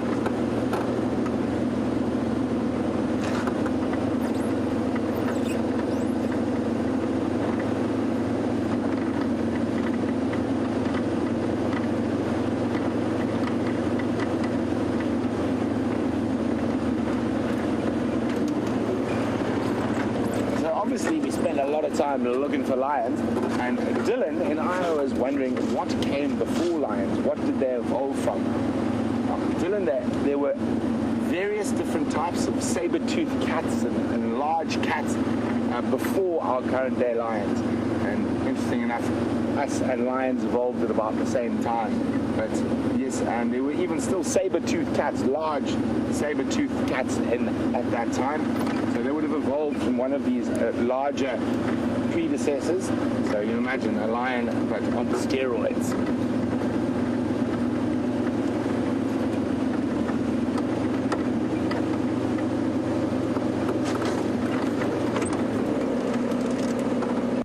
Always good to check these spots for tracks. So I know Tingana was found just down here over this crest, so I just want to make sure he hasn't snuck through during the day. Nope.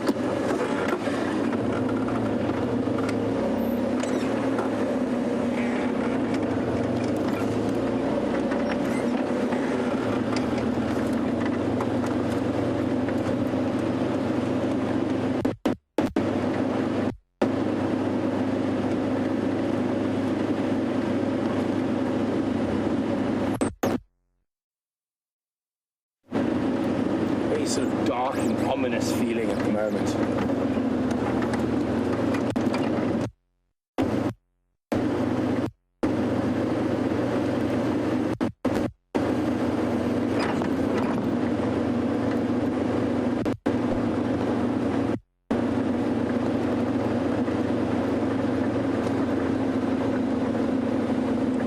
So I always love this area, especially because, oh, there we go. Hello, guys. So the other morning we had a fantastic sighting of these 3 Styx lionesses with the waterbuck silhouetted behind them. And last night, one of those waterbuck got caught by those lionesses, not very far from where we saw them, just to the south there on Chitwa. I wonder, we're not too far from there, whether it was from the same herd of waterbuck that they managed to catch one. Looks like they are moving actually down towards that area now. It's the closest water to this part of the world.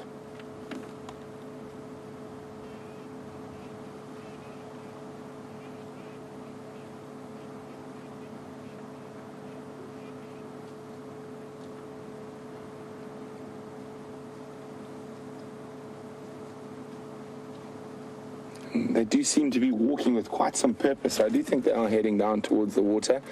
And you guys were looking at them earlier with James, and a lot of viewers noticed for the first time that they've got a very distinct heart-shaped nose.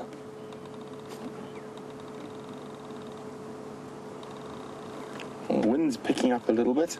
You can hear the creaking of a tree bough there.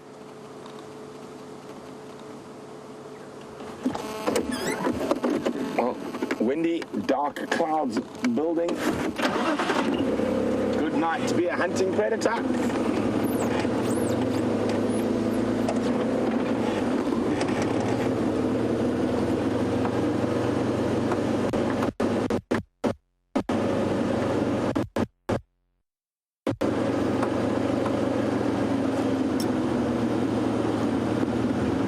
Cecilia says, please find me a cheetah, Brent. I'll let you wear my peanut hat. Well, I don't know whether I want to agree to wear the peanut hat just yet without knowing what the peanut hat is, Cecilia. But I will try my best to find a cheetah. There were 2 males also to the east of us yesterday. I'm not sure whether they were found this morning again, though. So we'll keep a lookout for tracks.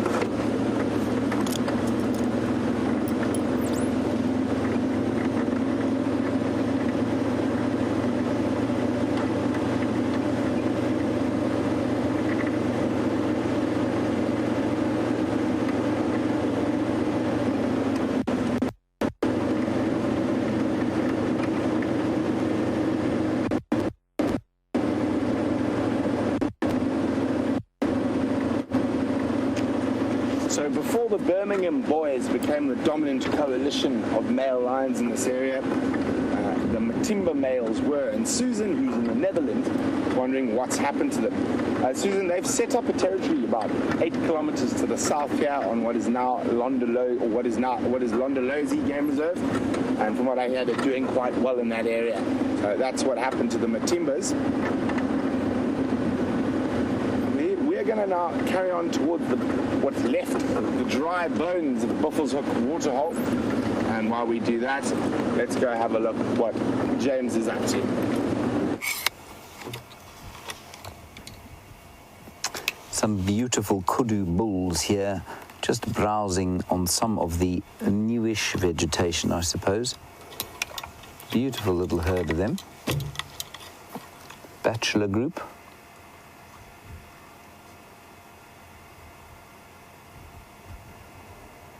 There they go.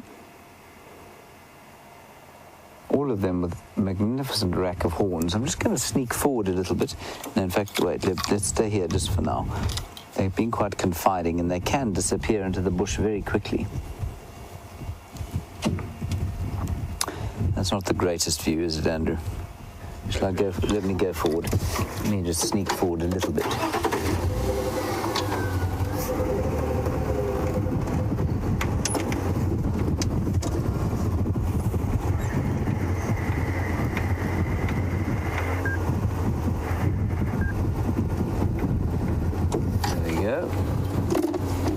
Just the two of them. I thought I saw more.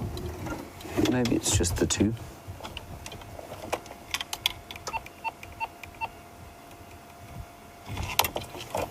And there they have a little browse, eating some combretum, which I don't think they normally would by choice. But because it's dry, they will take whatever they can get. There are three of them there. There's another one behind.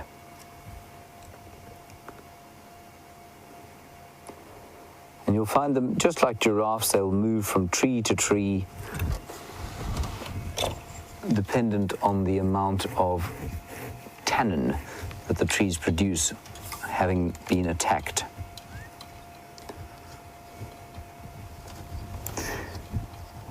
Hello, Jen.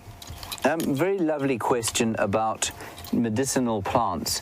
Jen, there are lots and lots of medicinal plants around here, and I don't know if your question is relating to use or instinctual use of trees for medicinal purposes by animals or by human beings. Certainly, there are lots, every single tree, everything by animals. I think there are. There's certainly no proof that animals use trees for specific medicinal purposes. I think it would be strange, actually more strange, that animals didn't, for example, if they felt a certain way, know that they should eat or feel like eating a certain species of tree, given the different chemical compounds in the different species. So I would say there's a distinct possibility that they would use trees medicinally. I think elephants especially, they eat such a vast variety of different species, and I think that you'll find that the youngsters are taught which ones to eat when, depending on how they feel. There's absolutely no kind of scientific evidence for that I've read of, but I would say it would make complete sense to me that through evolutionary time, animals would have learnt which plants make them feel better and which plants, if they've got a sore tummy, what should they eat? And if they have a sore tooth, perhaps, what do they eat? And one of the examples of this was a story we saw once at another reserve when an elephant had just lost its tusk and it was bleeding and it looked ugly, and it was probably an abscess in the nerve that the tusks have. It's an enormous nerve, so it must have been tremendously painful. And it was picking a specific species of tree and stuffing the leaves into the cavity left by this tusk. And we think that there was definitely something medicinal or to do with medicinal use going on there. Very nice question. Thank you for that, Jen. All right, let us carry on along the road here. We're back on Djuma. I can hear again.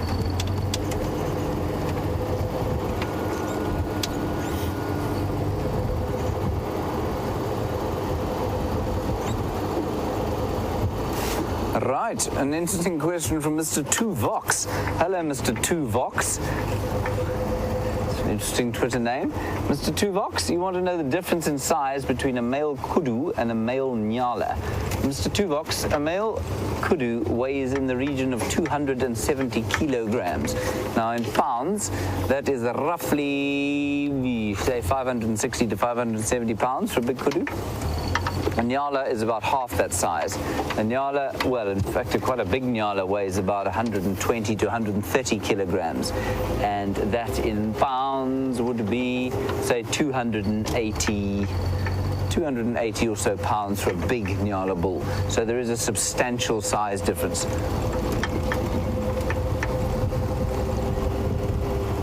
And then the bushbuck again is half the size again of the Nyala. So those are the sort of three spiral-horned antelope that we get here. Antelope belonging to the Tragelaphus genus.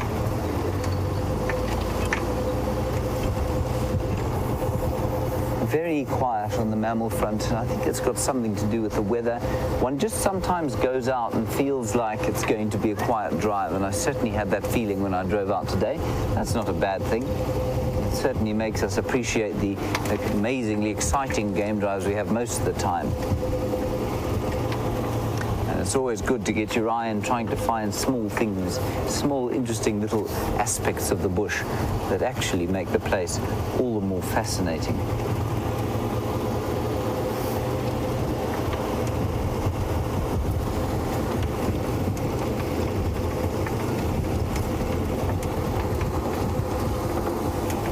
So we're driving down a road that we started off on today. It's called Zoe's Road, sorry.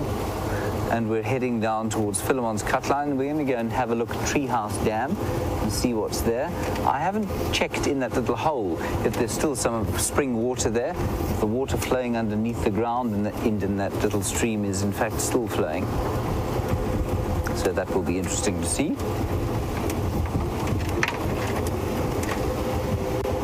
And you'll also get a view here of the western horizon. These clouds have just kind of muddled everything. They're not actually committed to rain. They're not committed to going away. They're just hanging there over the landscape, ruining the sunset, ruining the general sort of vibe. Wouldn't you say, Andrew? Totally. We must get their act together. I agree. Should be fired.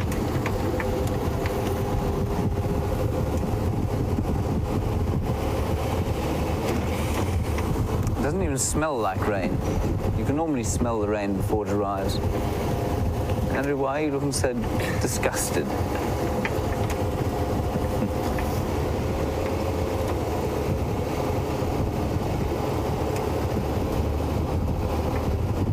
Right, to Treehouse Dam we go. Oh, I see that I'm unplugged. This is why there's a stony silence from the final control. Right, I'm back in again.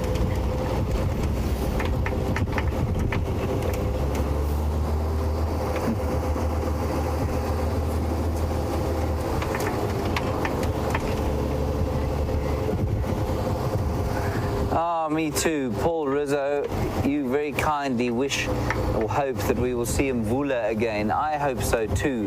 He's 11 or so at the moment and not looking his best. Last time I saw him, starting to lose muscle mass on his hips, and I think he's not too long for this world.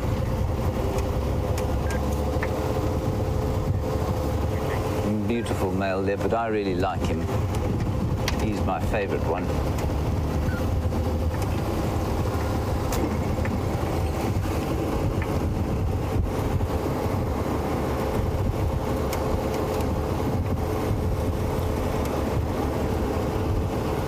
Now, Kathy, you want to know, you say, is there a story about the elephant skull at Arathusa?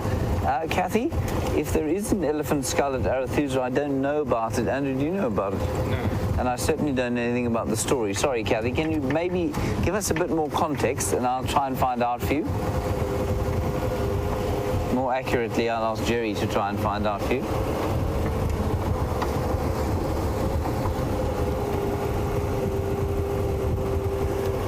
Well done, Kathy. Jerry's now earning her supper. Well, she was already, but she's earning an extra helping.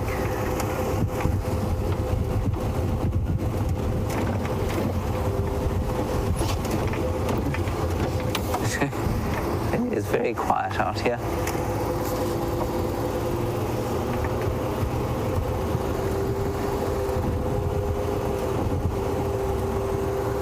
Now, Cecilia, you want to know about primates, and you want to know if there are any baboons or chimpanzees in the Sabi Sands.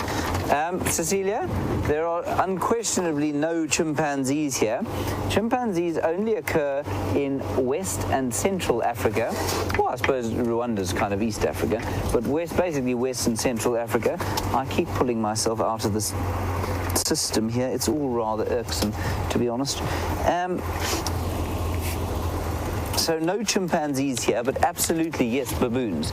Plenty of baboons, but not so much where we are. And that's because we think that there aren't a great deal of roosting sites for them. So they prefer to roost along the big rivers, like the Sand River, where there are big fig trees and big jackalberry trees where they can roost and stay safe. And so I think they spend most of their time down there on the Sand River. Certainly when I was at Londolozi, there were baboons every day, and they became something of a menace in the camp. I've seen maybe 2 or 3 troops of baboons since I've been here at Djuma, and that's now about 10 months, so quite a long time. Yeah, not a lot here, but they definitely are around. Monkeys are the other Cercopithecine primates that we get here, and then the slightly more primitive primates would, other than ourselves of course, would be the bush babies, or galagos. They're beautiful little things that look like a bit like Mowgli from the Gremlins, or a bit like a lemur, although they're not lemurs at all.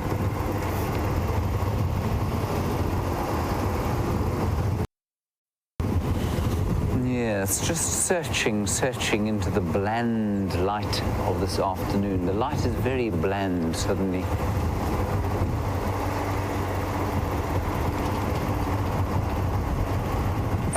Ooh.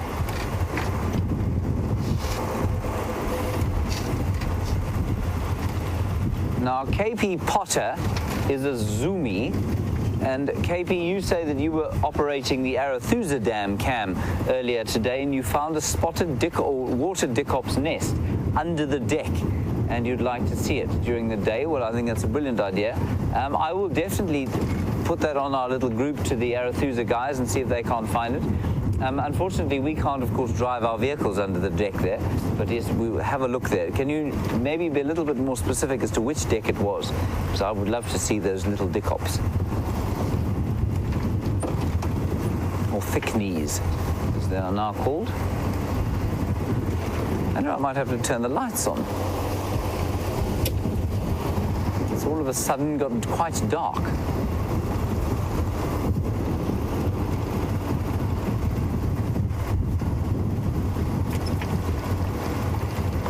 Hello, Marilyn in Montana. A beautiful part of the world which I have yet to visit. Marilyn, you want to know which spur fowl that was that we saw. We saw the Natal spur fowl. It's got a very orange and pink beak with a little sort of bit of yellow at the back, and then pink legs, and that's how you would identify the orange, at least the Natal spur fowl. It used to be called the Natal Franklin. Natal is 1/2 of a province in South Africa, down to the east coast.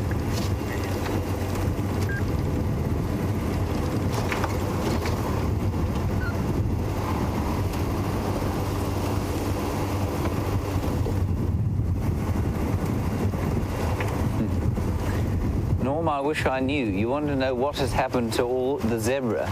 You're in Tennessee. Norm, they're around. They must be around. They don't migrate in this area. They could. I mean, they can go distances. So, I mean, they may well have decided that the water around here is not to their taste, and they are water dependent. So they may well be on Buffalo's Hook today, for example, where there are a couple of big dams. So I think that's quite possible that they're over there, Norm. So maybe that's where they are.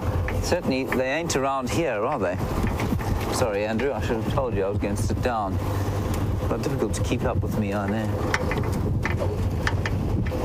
Right, we're at Treehouse Dust Bowl.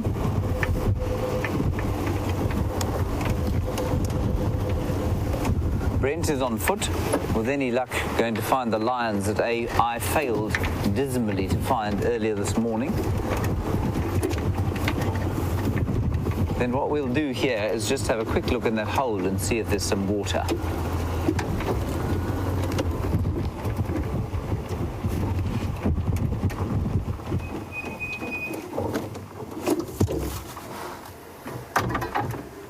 Hello, James Richard. I'm just going to pop down into the dam here to see the water. So I will be incommunicado with Kirsten, but you should still be able to hear me. Andrew, you'll be able to see the levels, can you? James, you want to know about the Sands pack, and have they been sighted recently? Are there any updates on their numbers? James, I haven't heard anything about that at this stage of the game. Yeah, I actually don't know what's going on with the pack at the moment. Right, well, hardened clay, but from the Buffel's hook, in that it's obviously got less clay in it, and that's why it hasn't stuck together and created those sort of hexagonal towers of razor-sharp edges that Andrew and I found.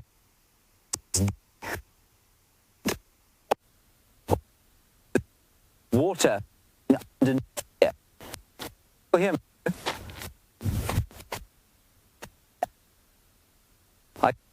Little water, and this hole was dug by elephants.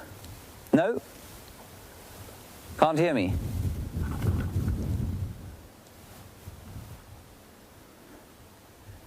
How about now?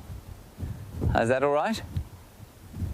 Sorry about that, everyone. So this hole was dug by elephants a little while back, and it means that there's water flowing underneath here, and I think that's why there's less clay here. There's obviously quite a strong flow of water underneath, and this will be providing an astonishing number of birds, probably warthogs and even buffalo, with a little bit of water to drink during these rather tough times.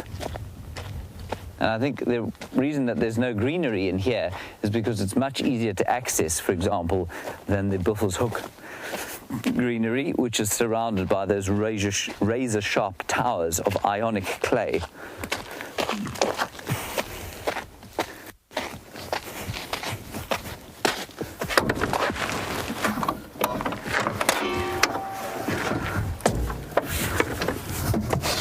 It's okay, Andrew, I'm all right. And then yesterday we had a question about yellow weavers and whether we still get them around here. And the answer is yes, we do. There are their nests. But those are old nests. None of them were built this year. And I think because of the water, they like to build over water. Because of those nests, or because of the lack of water, we've had absolutely no new weavers' nests, which I just think is very sad, because I love the weavers. I love their swizzling noises and the activity around their nests. All right, on we go.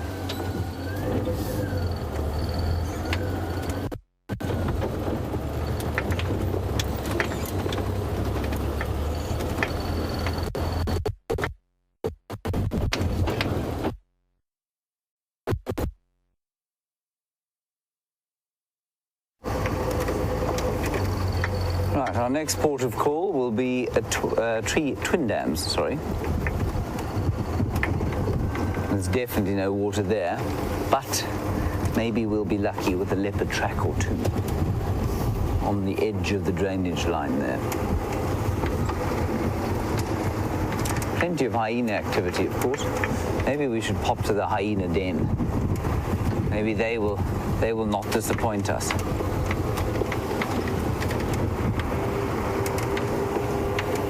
Yes? Oh, I've somehow managed to unplug myself again. This is disastrous. I'd have to do something about that. Okay, Kirsten, go ahead.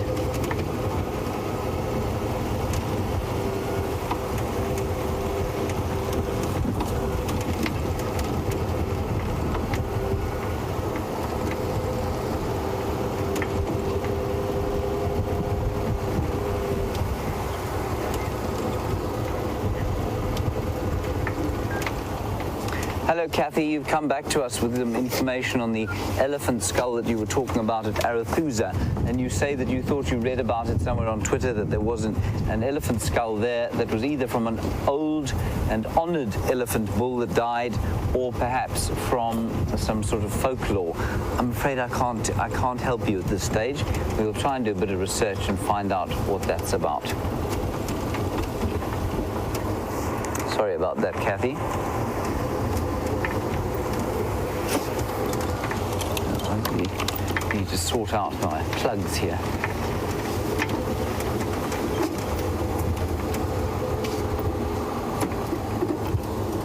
This is where we saw those badgers, Andrew. Andrew and I saw a badger and pup there a little while back. In fact, probably on one of my first drives. Two badgers? Two badgers, yes. Mummy and baby.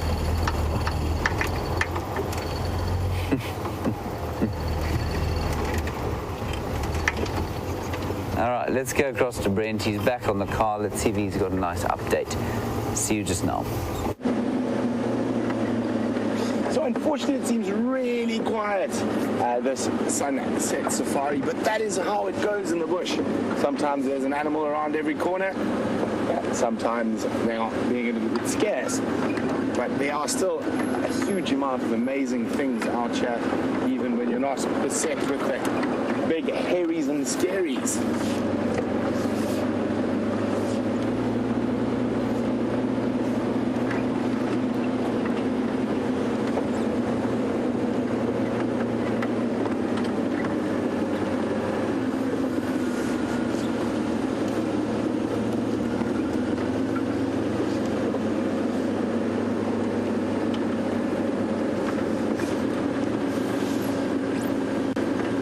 I'm hoping that Tingana makes his way from the east of us today, and he might not cross during the sunset safari, but he definitely might cross during the night. So definitely worth our while coming back down to this area early tomorrow morning before the roosters are even awake to see if we can find any sign of him.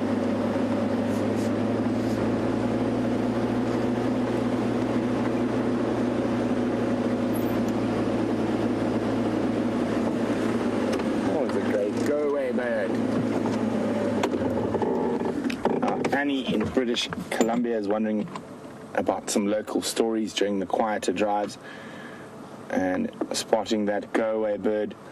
Now, a go-away bird is considered to be a real pest by traditional hunters, because they alarm to your presence when you're walking on foot, chasing all the possible game away, like the spy of the bush. And that very loud nasal call that they have.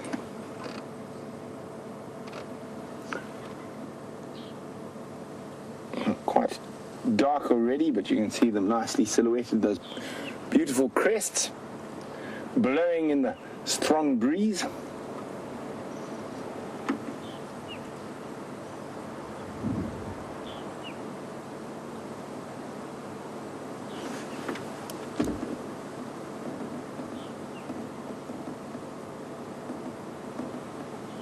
There's one folklore story about go-away birds. Unfortunately, I'm a bit rusty. I'm going to have to reread a lot of those old folklore stories.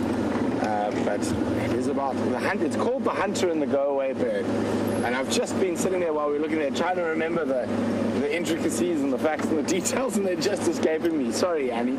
I will definitely reread that book on African folklore and see if I can deliver it with a bit better. I don't want to half tell it. It sort of loses a lot of its value. I've just drawn a complete blank. I can remember sort of patches of it.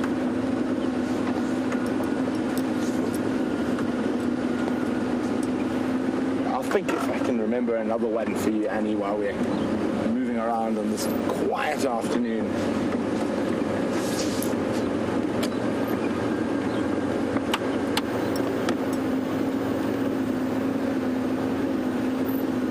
The only bird folklore I can remember off the top of my head right now is how the ground hornbill became the king of the birds.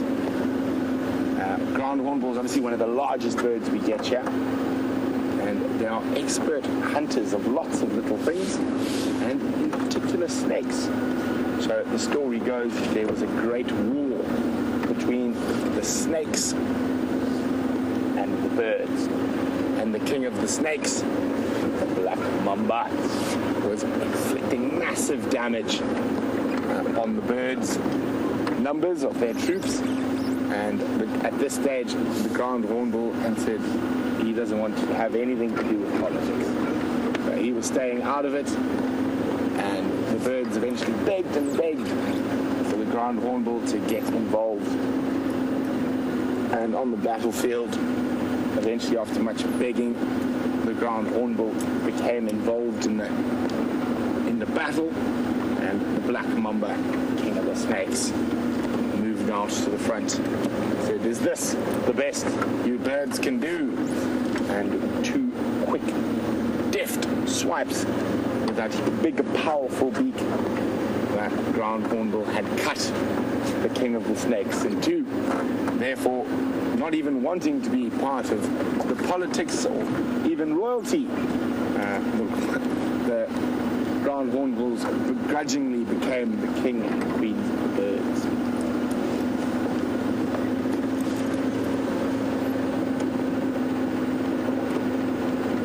Definitely going to have to brush up on my folklore for you, Annie. I've got some wonderful books about it, so I will have a read this week, and we'll try and feed you guys through another couple of African folklore stories. Ones that you haven't heard before.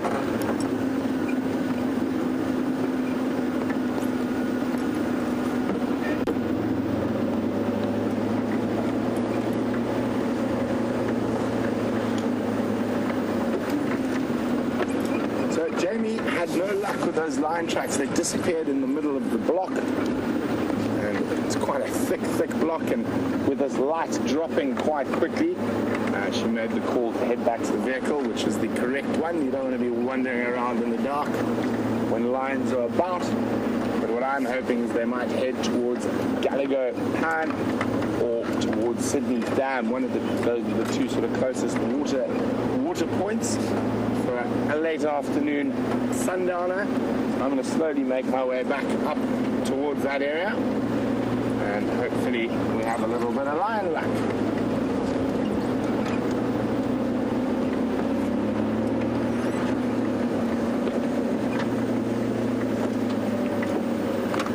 I just spotted some Nyala, and they got a lovely little baby with them, moving along the edge of the river system here called the Mawati. There we go, there's the little fella. Still too small to see whether it's going to be a girl or a boy, but the one at the back is a little boy. And they do really love this riverine vegetation. You can see how that little guy at the back is starting to get his dark coating. And when he's a big boy, he'll be dark chocolate brown. And they go into the riverine thickets, where they're probably going to rest up for the evening and chew the cud.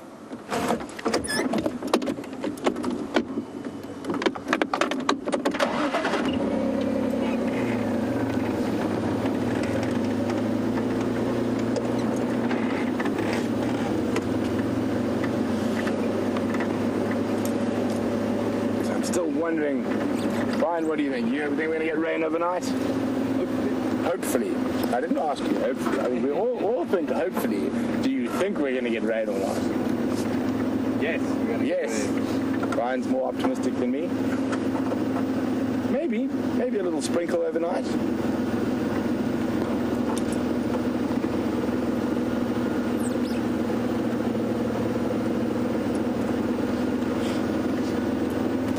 There's a little bit of rain filled up quite a few of the little pans, and it was literally bone dry again in 2 days. So I'm sure the animals would love a little bit of rain. And you can see this grass around here is very little greenery left in it. And at this time of the year, it should be sort of this high and lush, bright green. Had less than 50% of the normal rainfall for this time of the year so far.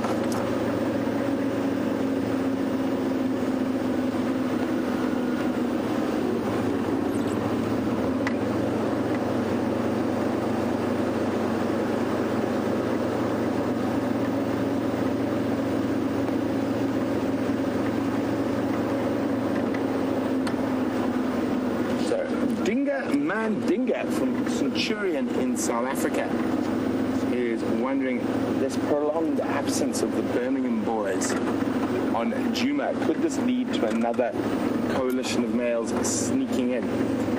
Very unlikely. So the reason we don't see them too often on Djuma is they probably feel like they've got this really covered. The western North western fence line is over there. So the main reason is they're in the south, east and north is where they're likely to have competition sneaking in from.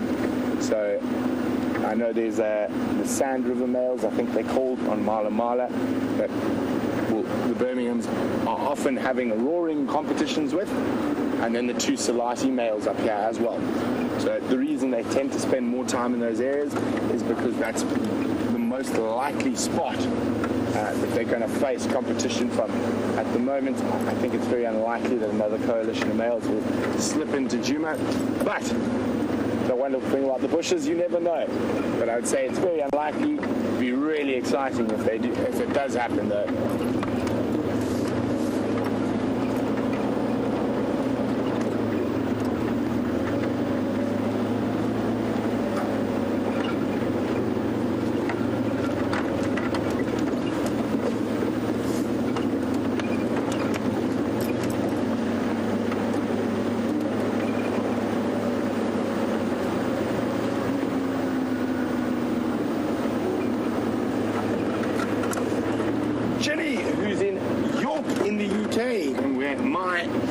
Some of my ancestors actually departed from in about 1818 to move to Africa. Jilly said she heard that some of the South African birds, in the bird books, the names were changed of the birds. She wanted to know if it's just the common names or also the scientific names, or was it due to the Afrikaans birding fraternity wanting them changed. It was actually not to do anything with Afrikaans. The scientific names stayed the same. So it was mostly to do with East Africa and Southern Africa, which are the two really big birding communities in Africa. And what happened is birders were getting very confused because they would come on a safari in South Africa and I would go as their guide, look at that beautiful bateleur. They would then the next year go on a safari to East Africa and buy a Kenyan bird book or an East African bird book, and they would say, and then the guide would go, have a look at that, isn't that a beautiful short-tailed eagle? So it was one and the same bird. So there was quite a lot of confusion there. So what was decided is that the first name, common name that the bird was ever described as was the name to be used. So basically it all reverts through to the first common name ever used. So bateleur stays a bateleur whether you're in Kenya or here. And the same goes with a lot of the species that had different names in different areas. Now, funny enough, the Kenyans agreed to everything, or the East Africans, except for one. So what the East Africans called waxbills, cordon bleus. I have no idea why, but that's what they call waxbills. So a blue waxbill would be a blue cordon bleu, which is very strange in my mind. But so that was the only one the East Africans refused to let go of. So that's the only bird that might confuse people in Southern Africa and Zambia or Central Africa. The waxbills are referred to as waxbills, but in Kenya, Tanzania, Uganda, they're referred to as cordon bleus. I mean, you can imagine a violet-eared cordon bleu, a blue cordon bleu, a common cordon bleu, an orange-breasted cordon bleu, a Swi cordon bleu, an East African Swi cordon bleu. So, yeah, it is quite a strange one, but it is just to make it much easier for people traveling through the different areas where there's a lot of birders to have less confusion.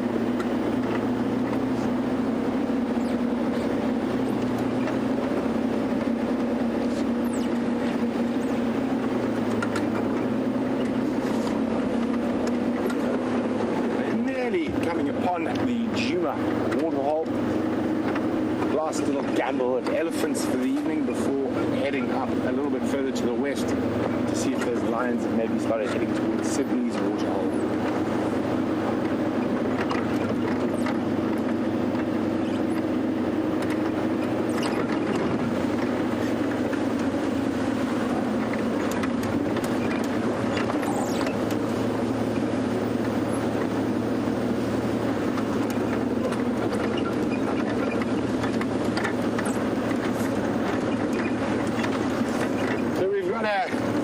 A fun question from Christopher in Arizona. It says, if you have a craving for fast food, how far do you have to go to get it and what's available?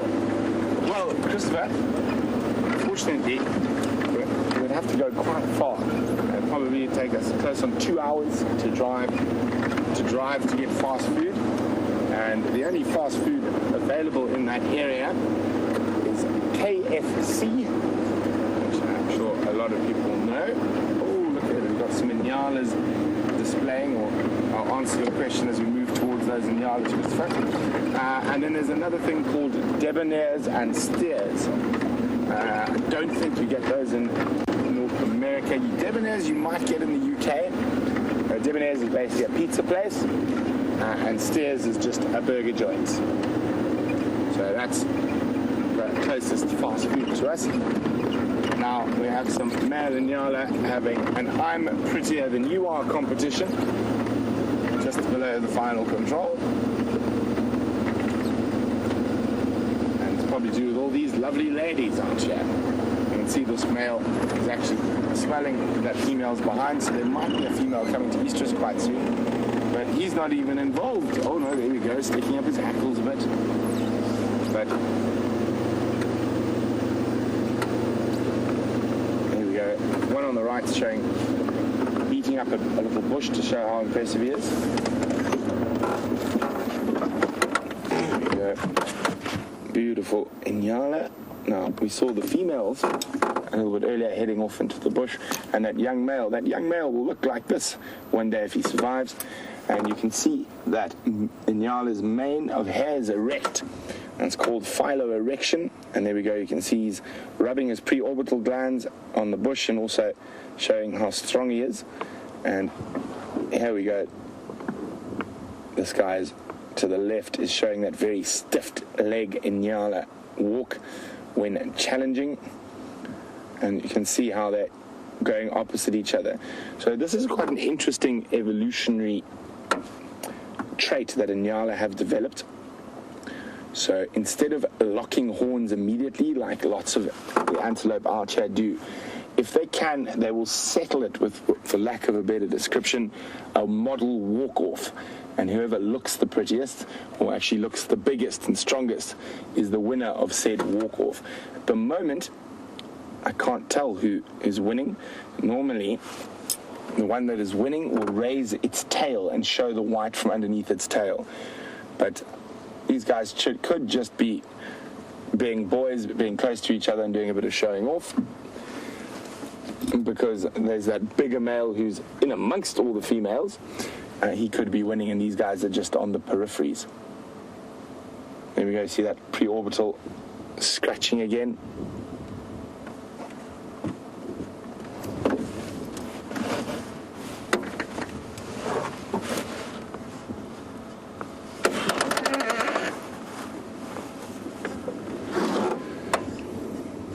We're just going to have a look what they do for a little bit. Actually, Bryan, I'm going to just roll back so you can see. These guys, I think, are unlucky in love. And I think that's the guy who's won, and they're just staying away from him. You can see how he's really getting... he's smelling the female's nether regions and following her on quite closely. So she might be coming into estrus quite shortly. So these guys might just be posturing on the edge when this big guy has already won the competition for the ladies.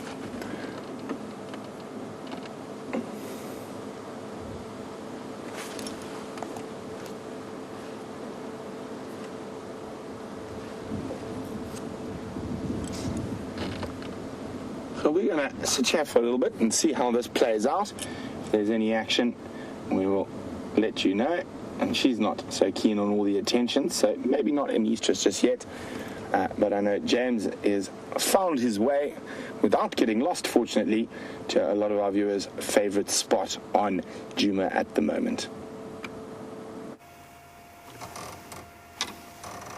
Look at this incredible shot, everyone. We've just come up. We're only about 4 feet from this hyena, and Andrew's obviously got the double tap zoom on. Look at this eye. We've actually spent a very pleasant 5 or 7 minutes here while you've been watching those Nyala do their dance. and seeing the ticks that are in the eye there. We've watched her nose, or his nose. I think this might be a male. Look at that. Isn't that amazing? I can see some activity at the den, so we will go there. We're only about, we're probably about 50 meters from the den. Look at that. We were going to open the shot like that and say, guess what that is? You can see the ticks there. And we were asked a question this morning. We were chatting about whether or not hyenas have less fur on their faces than they do on the rest of their bodies. And you can see there, I suppose it is slightly shorter than the rest of the fur, certainly more sparse. Isn't that wonderful? That is amazing. That's very artistic of you, Andrew. Well done. Good job. All right, let's go in and have a look at the den. There seem to be some activity there. It is good news.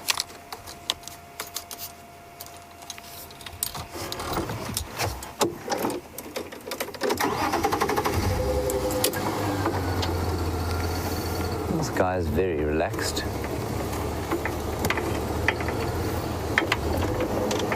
Not in the slightest concerned about us.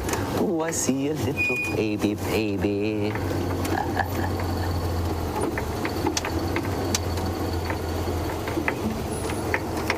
And a waterbuck, 2 waterbuck. They've just gone trotting off into the thickets over there.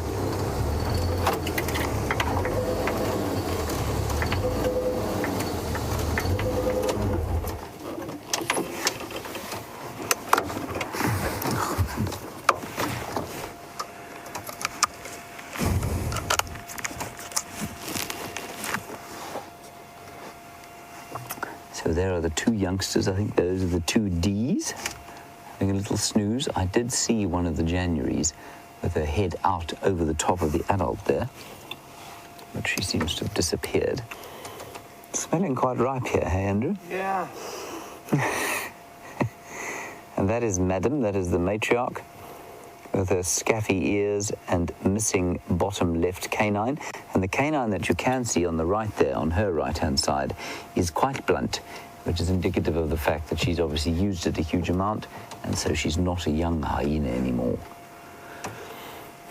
But it is fairly smelly around here. I suspect the large meal they had last night has been processed through the gut and deposited in various spots around the den here.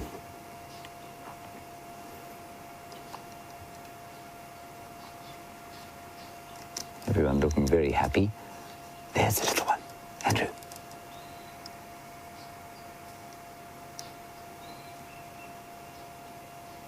So sweet. Probably about 5 weeks old now. No, less. Yeah, maybe 5 weeks. I left on the 12th of January, and we were pretty sure they were here for about a week before I left. So let's put them born somewhere on the 5th of January. That puts them at about, well, just on 4 weeks. Hello. So sweet. And that's their mother, of course. There are 2 of them. We did see 2 yesterday. And very interesting to me how when we were at the other den and Corky and Pretty were there with their 2 youngsters, there was always a kind of antagonistic relationship between Pretty's youngster, November, and the 2 others, and with Corky. And now with the matriarch here, or who we think is the matriarch, there seems to be a kind of peace. She puts up with all of them around her, which is very interesting. And as one of our viewers pointed out, she said, is this not perhaps, one of the reasons that she's the matriarch? Because she's got this kind of social astuteness. She's obviously very tolerant of the others, and maybe it's not just purely about dominance. And I think there might be something to that. I especially think that it's, they tend to inherit their status, a bit like a royal family, rather than to kind of, rather than kind of gain it through social wiles. But they do say that the hyenas have a social structure as complicated as some of the Cercopithecine primates. So those would be monkeys and baboons around here. And certainly, with the monkeys and baboons, and the closer you get to human beings, the more social guile you have to have in order to get to a leadership position. So it may well be that this hyena is just more socially astute, has higher EQ than the others. It would be interesting to study. I'm not sure how you'd study it, but it would be interesting.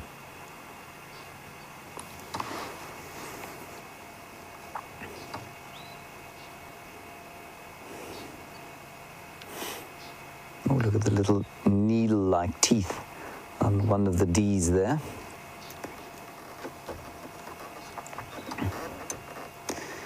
Very glad to hear that you're all enjoying the super zoom that this camera has, and the close-ups that we can get. It is just wonderful. It's a little bit more difficult to operate this camera, so that's why the big camera doesn't have the same sort of zoom on it. It's much more sort of easy to use in a live situation. But when we do use the little one like Andrew's using, it's just great to have that zoom.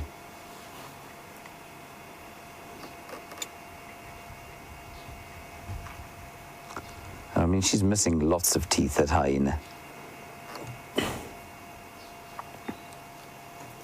Hello, Donna Hall, and you say that hyenas have become your second favorite animal since watching Safari. Dare I ask what your first is?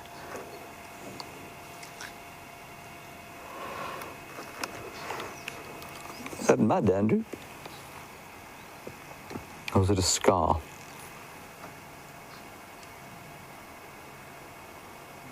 I think it's mud.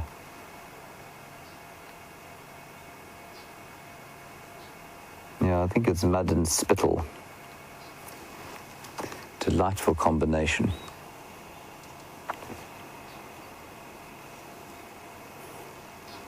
Very peaceful here. Just the odd drongo calling.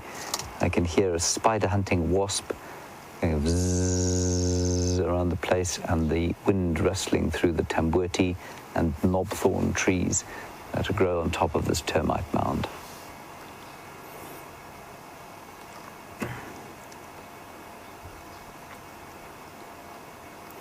Now, Miss Jin in Texas, you ask an interesting question about hyena diet and the fact that they eat so many bones. Would that help keep their teeth sharp and their teeth clean? It will absolutely have the opposite effect. It will not keep their teeth sharp at all. It will blunt their teeth. That's why that hyena has got a blunt canine in front there. It's from the chewing of bones. It's why she's missing her left front canine. And you can even see the carnassial teeth there that would normally have a sharp point on them are pretty blunt at the moment. As in terms of keeping them clean, I suppose they might keep the teeth cleanish. I certainly wouldn't like to take the full force of a hyena's breath on my face. I feel it might singe my eyebrows off, but it probably does keep them clean to a certain extent. I think their saliva plays the major role in keeping their teeth clean, though. But no, the bones will blunt their teeth. And it's one of the easiest ways to age a carnivore is to check out the sort of sharpness of their canines.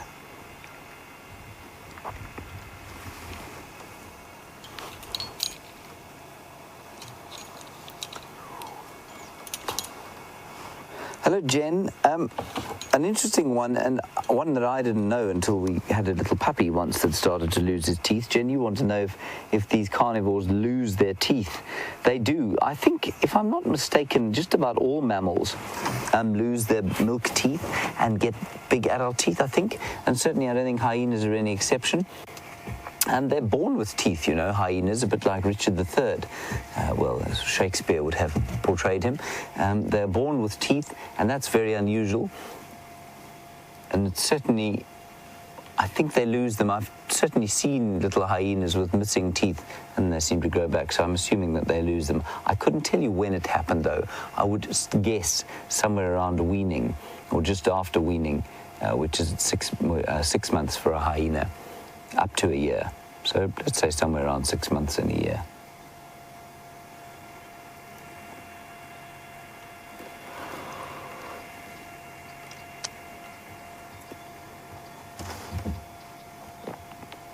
Quite close atmosphere at the moment. It hasn't been a very hot afternoon, but quite a close atmosphere. There's a super zoom again, and you can see the blunt claws, completely like a dog's claws. Remember, not related to dogs at all, but their claws are very similar because they are not protractable. Also, look how closely packed those pads are together. They're closely packed together, which means that their tracks look very kind of squashed. They don't look exploded. They don't look perfectly neat and spaced like a cat's do. And then also look on the sort of right-hand side foot that you can see there. The top pad is very obviously kidney-shaped. Now that shape you can recognize from the merest smudge. It's quite one of the easiest tracks to identify is a hyena's tracks, even if you can just get a smudge of that kidney-shaped side toe.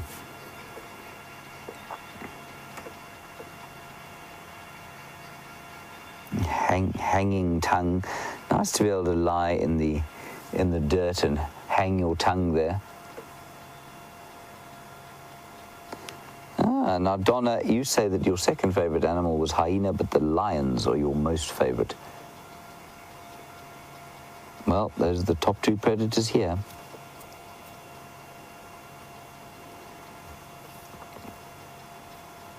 These hyenas, the adults normally go foraging around about now. I suspect maybe that adults will hang around here because it looked like they had a huge meal last night.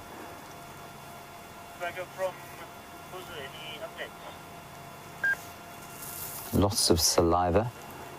Delightful.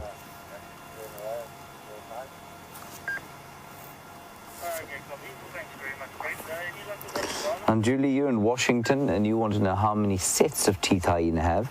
Well, just the two, just the milk teeth and the adult teeth as far as I understand it. If they lose like that canine that's missing there, it won't grow back. And I think that is the same for just about all mammals.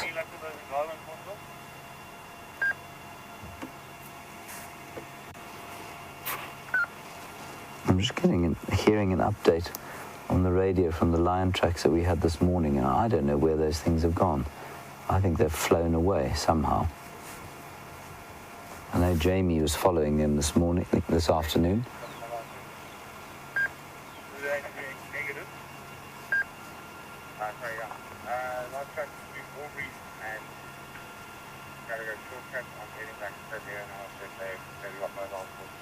And Brenty's just going to go into that area now and check whether there is any kind of movement, because they will start to get moving now.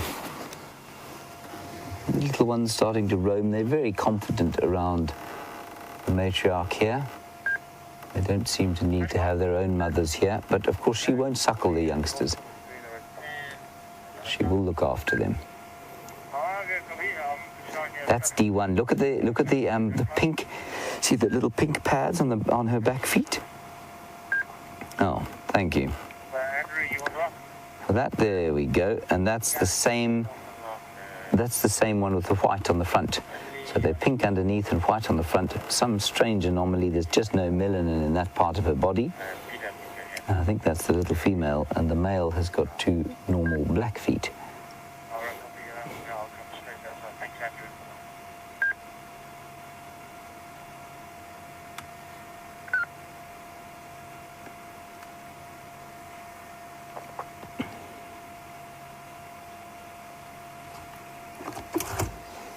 CJ, an interesting one, and I think your postulation is correct. We're obviously watching that hyena salivating, I nearly said. Salivating. Salivating isn't a word, Andrew. Salivating all over the ground there. And CJ, you want to know if that's some kind of a sign of hydration, or does it indicate the hyena's sort of hydration state? I would imagine that were a hyena to become dehydrated, it would struggle to produce that level of saliva, so I think that definitely does make a difference. But I think that her salivation there has probably far more to do with the enzymes being produced by her saliva in order to help digest that vast meal. I don't think it's got to do with the fact that she's drunk a huge amount of water and therefore is sort of getting rid of it that way. But I would definitely say she's perfectly well hydrated if she is able to salivate like that. Very, very astute, nice question. Thank you for that.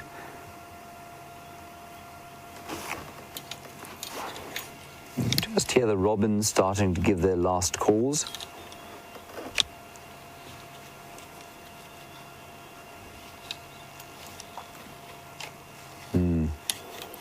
Now, Teresa, you've watched a video with 60-plus individual hyenas in it, 2 clans meeting. It must have been quite a noise, and I suspect quite a battle as well. You want to know if I've ever seen 2 clans meeting? I have, Teresa. It was a very noisy, vicious affair. I've only seen it once, and it is astonishing. This clan, of course, is probably only about 15 or 16 strong, so we're to meet up with a much larger clan, and I know there is a big one around Simbambili and Arathusa, were this clan to meet up with them. I think it would be fairly one-way traffic.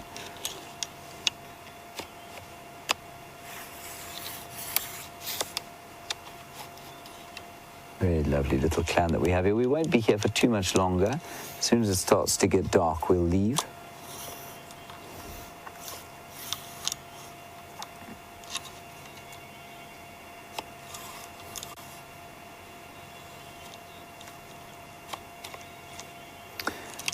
Very nice question from Donna Ree in California.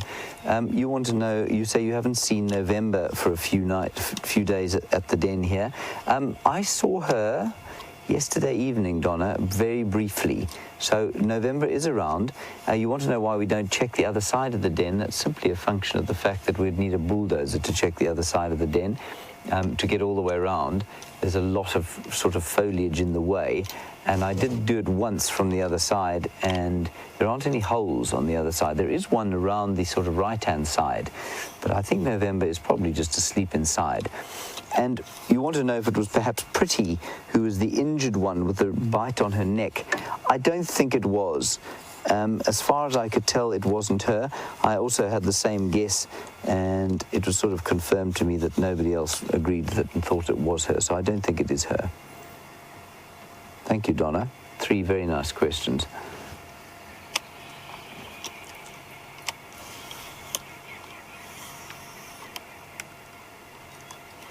I did stay here another few minutes, maybe 2 or 3 minutes. I mean, if there wasn't any cloud, I think it would be fine to stay here till 7, but I don't want to be here after dark because the camera is now going to start to struggle. So we'll sit here for a few more minutes, and we'll go across to Brent and see what he's managing to find. And we'll do a sort of loop around the area where we hope the lions might be.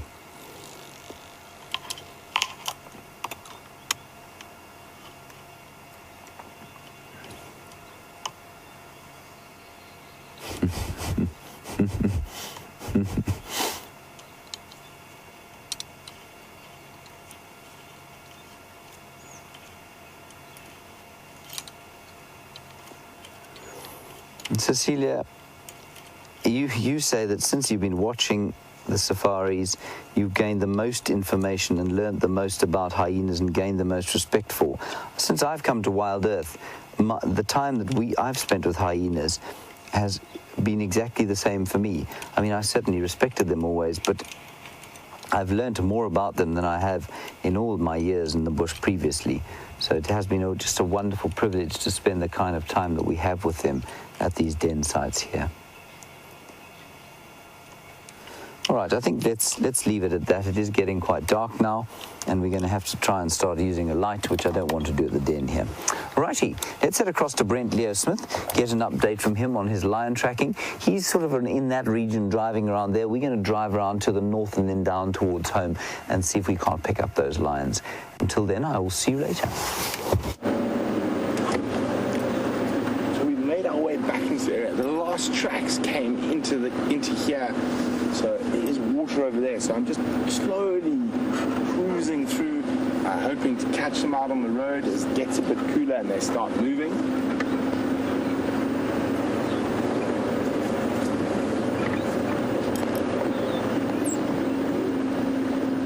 But as we have seen, they're generally, at this time of year, while it's quite hot, only getting moving sort of after 7 o'clock at night. But there's always that chance.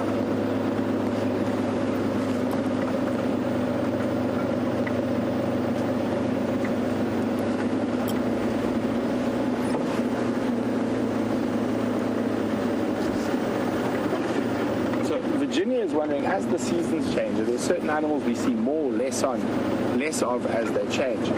Most definitely, although this year is a bit of an exception to all those rules because we are in a drought. Normally we see a lot more zebra in the summer months than we do in the winter months opposite way. We see more zebra in the winter months than we do in the summer months. But because there's so little water around, we're seeing a lot of zebra now.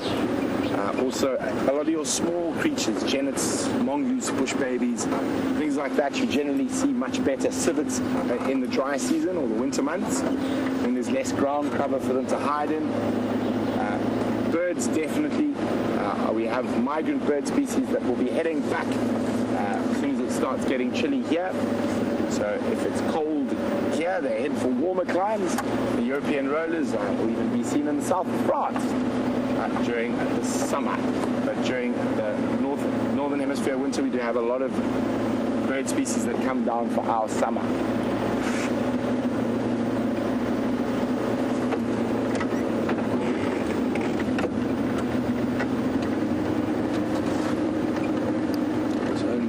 No sign of tracks just yet.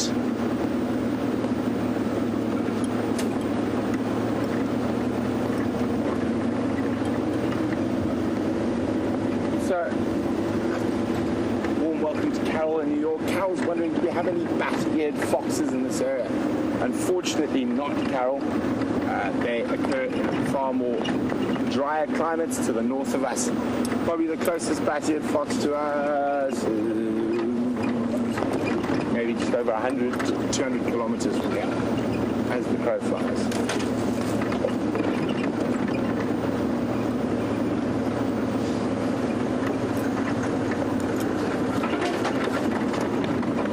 So in this low light, there's a possibility I might have missed tracks, so I'm just going to loop on ahead to the water.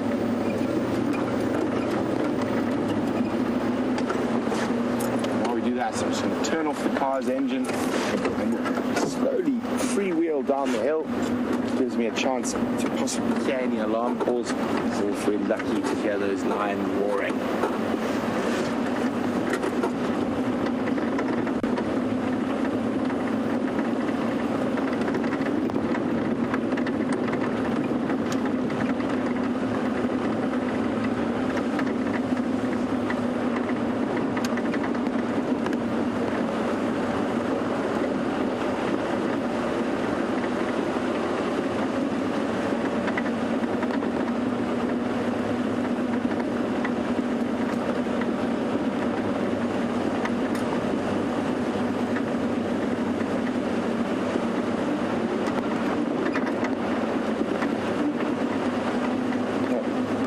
He's wondering what sort of bats do we see. We've got quite a few different bat species here. The most common are the free-tailed bats and Egyptian tomb bats, tiny little insectivorous bats that scoot around at this time of the night, grabbing all the flying insects. We also get quite large fruit bats as well. Peter's epileptic fruit bat is the most common, and they are sort of like flying foxes. Very difficult to get on camera, unfortunately, unless we find them in a resting position during the day. They're just that little bit too quick, and the light's just a little bit too dark to catch them properly. But probably the most common bat, wherever you have any type of human habitation, is an Egyptian tomb bat.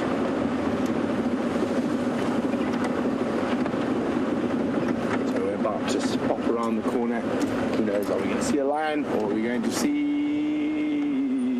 nothing? Elephants. Gracie, there go elephants. Unfortunately, they are quite far away and across the boundary, but hopefully they help with your tummy.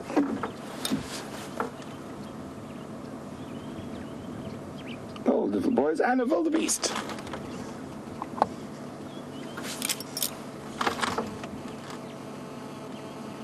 You can see there's a little baby off to the right. Two young bulls closest to us sparring.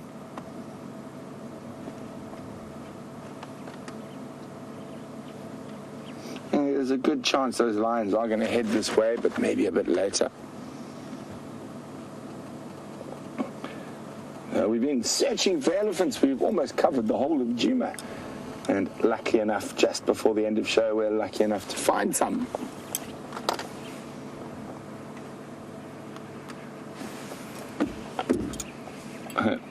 Lovely little boy is having a bit of a game, a little bit of a tussle.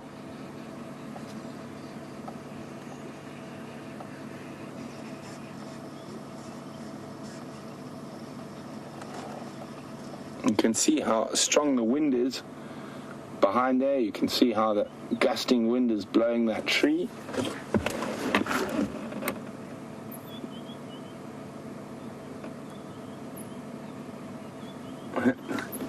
Phil's not taking too much notice of the ellies behind him. Another lone bull, but the females will move through between the different territories. And slightly to the right, there's also a hippo out the water.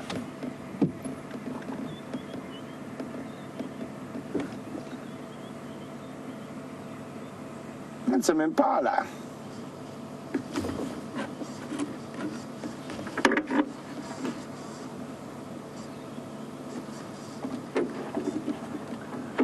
So, Cat in Tampa is wondering, do we have fireflies here? We do, but we generally only see them when we get really good rain. I haven't actually seen any this year. Brian, you? So when we get rain, we do see fireflies. I haven't seen any this year.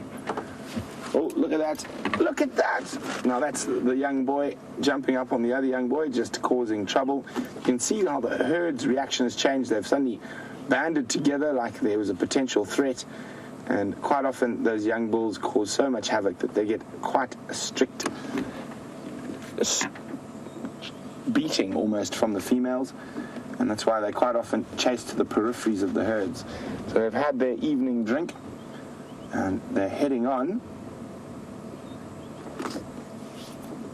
There's a tiny baby there, and just see him under a couple of tiny babies too that I can see in this herd.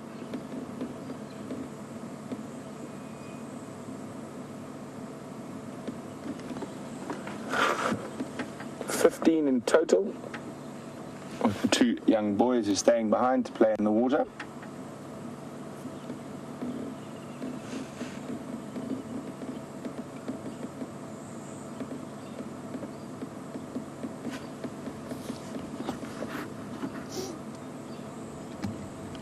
So others are disappearing off to go feed.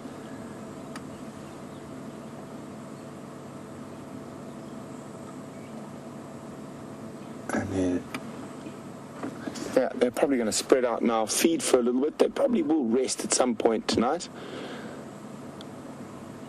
But being these massive animals, they do need to eat quite a lot.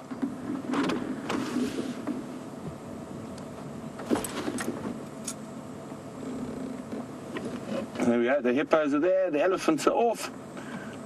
And it's been quite quiet, but nevertheless beautiful sunset safari. It's been great having you on the back with Brian and myself. Don't forget, we're going to be out before even the roosters are up tomorrow morning to try find you some animals. So join us for the sunrise safari. So from Brian the Thumb and myself, have a wonderful rest of your day or evening, and let's jump on with James.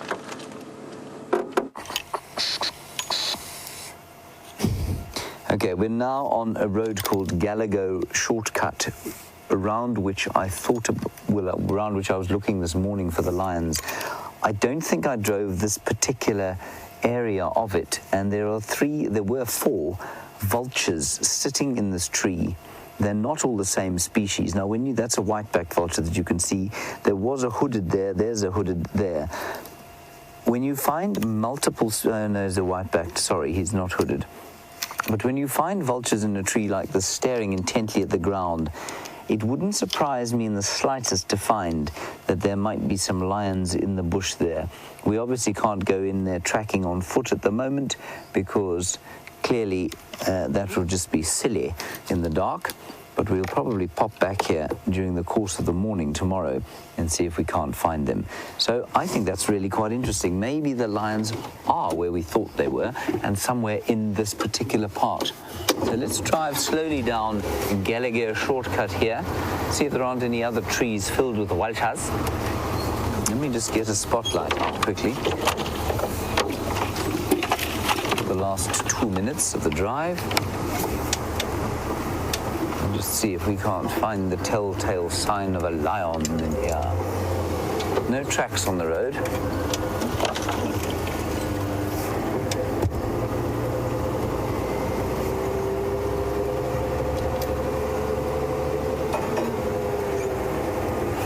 Maybe they're in there somewhere. It's very thick in there.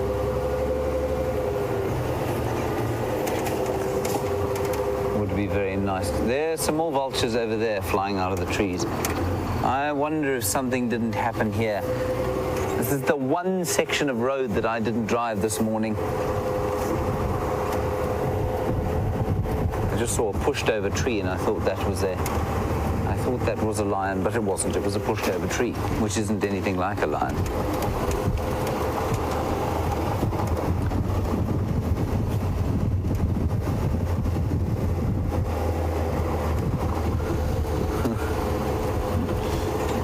Everybody, that's going to be it from us for the afternoon. This is the road that I took this morning instead of this one. Big thank you to Andrew. Thank you, Andrew, for your efforts today. Thank you to Kirsten, of course, in the final control with Jerry. Thank you for Jamie for her tracking expedition. And thank you to all of you for your questions and comments.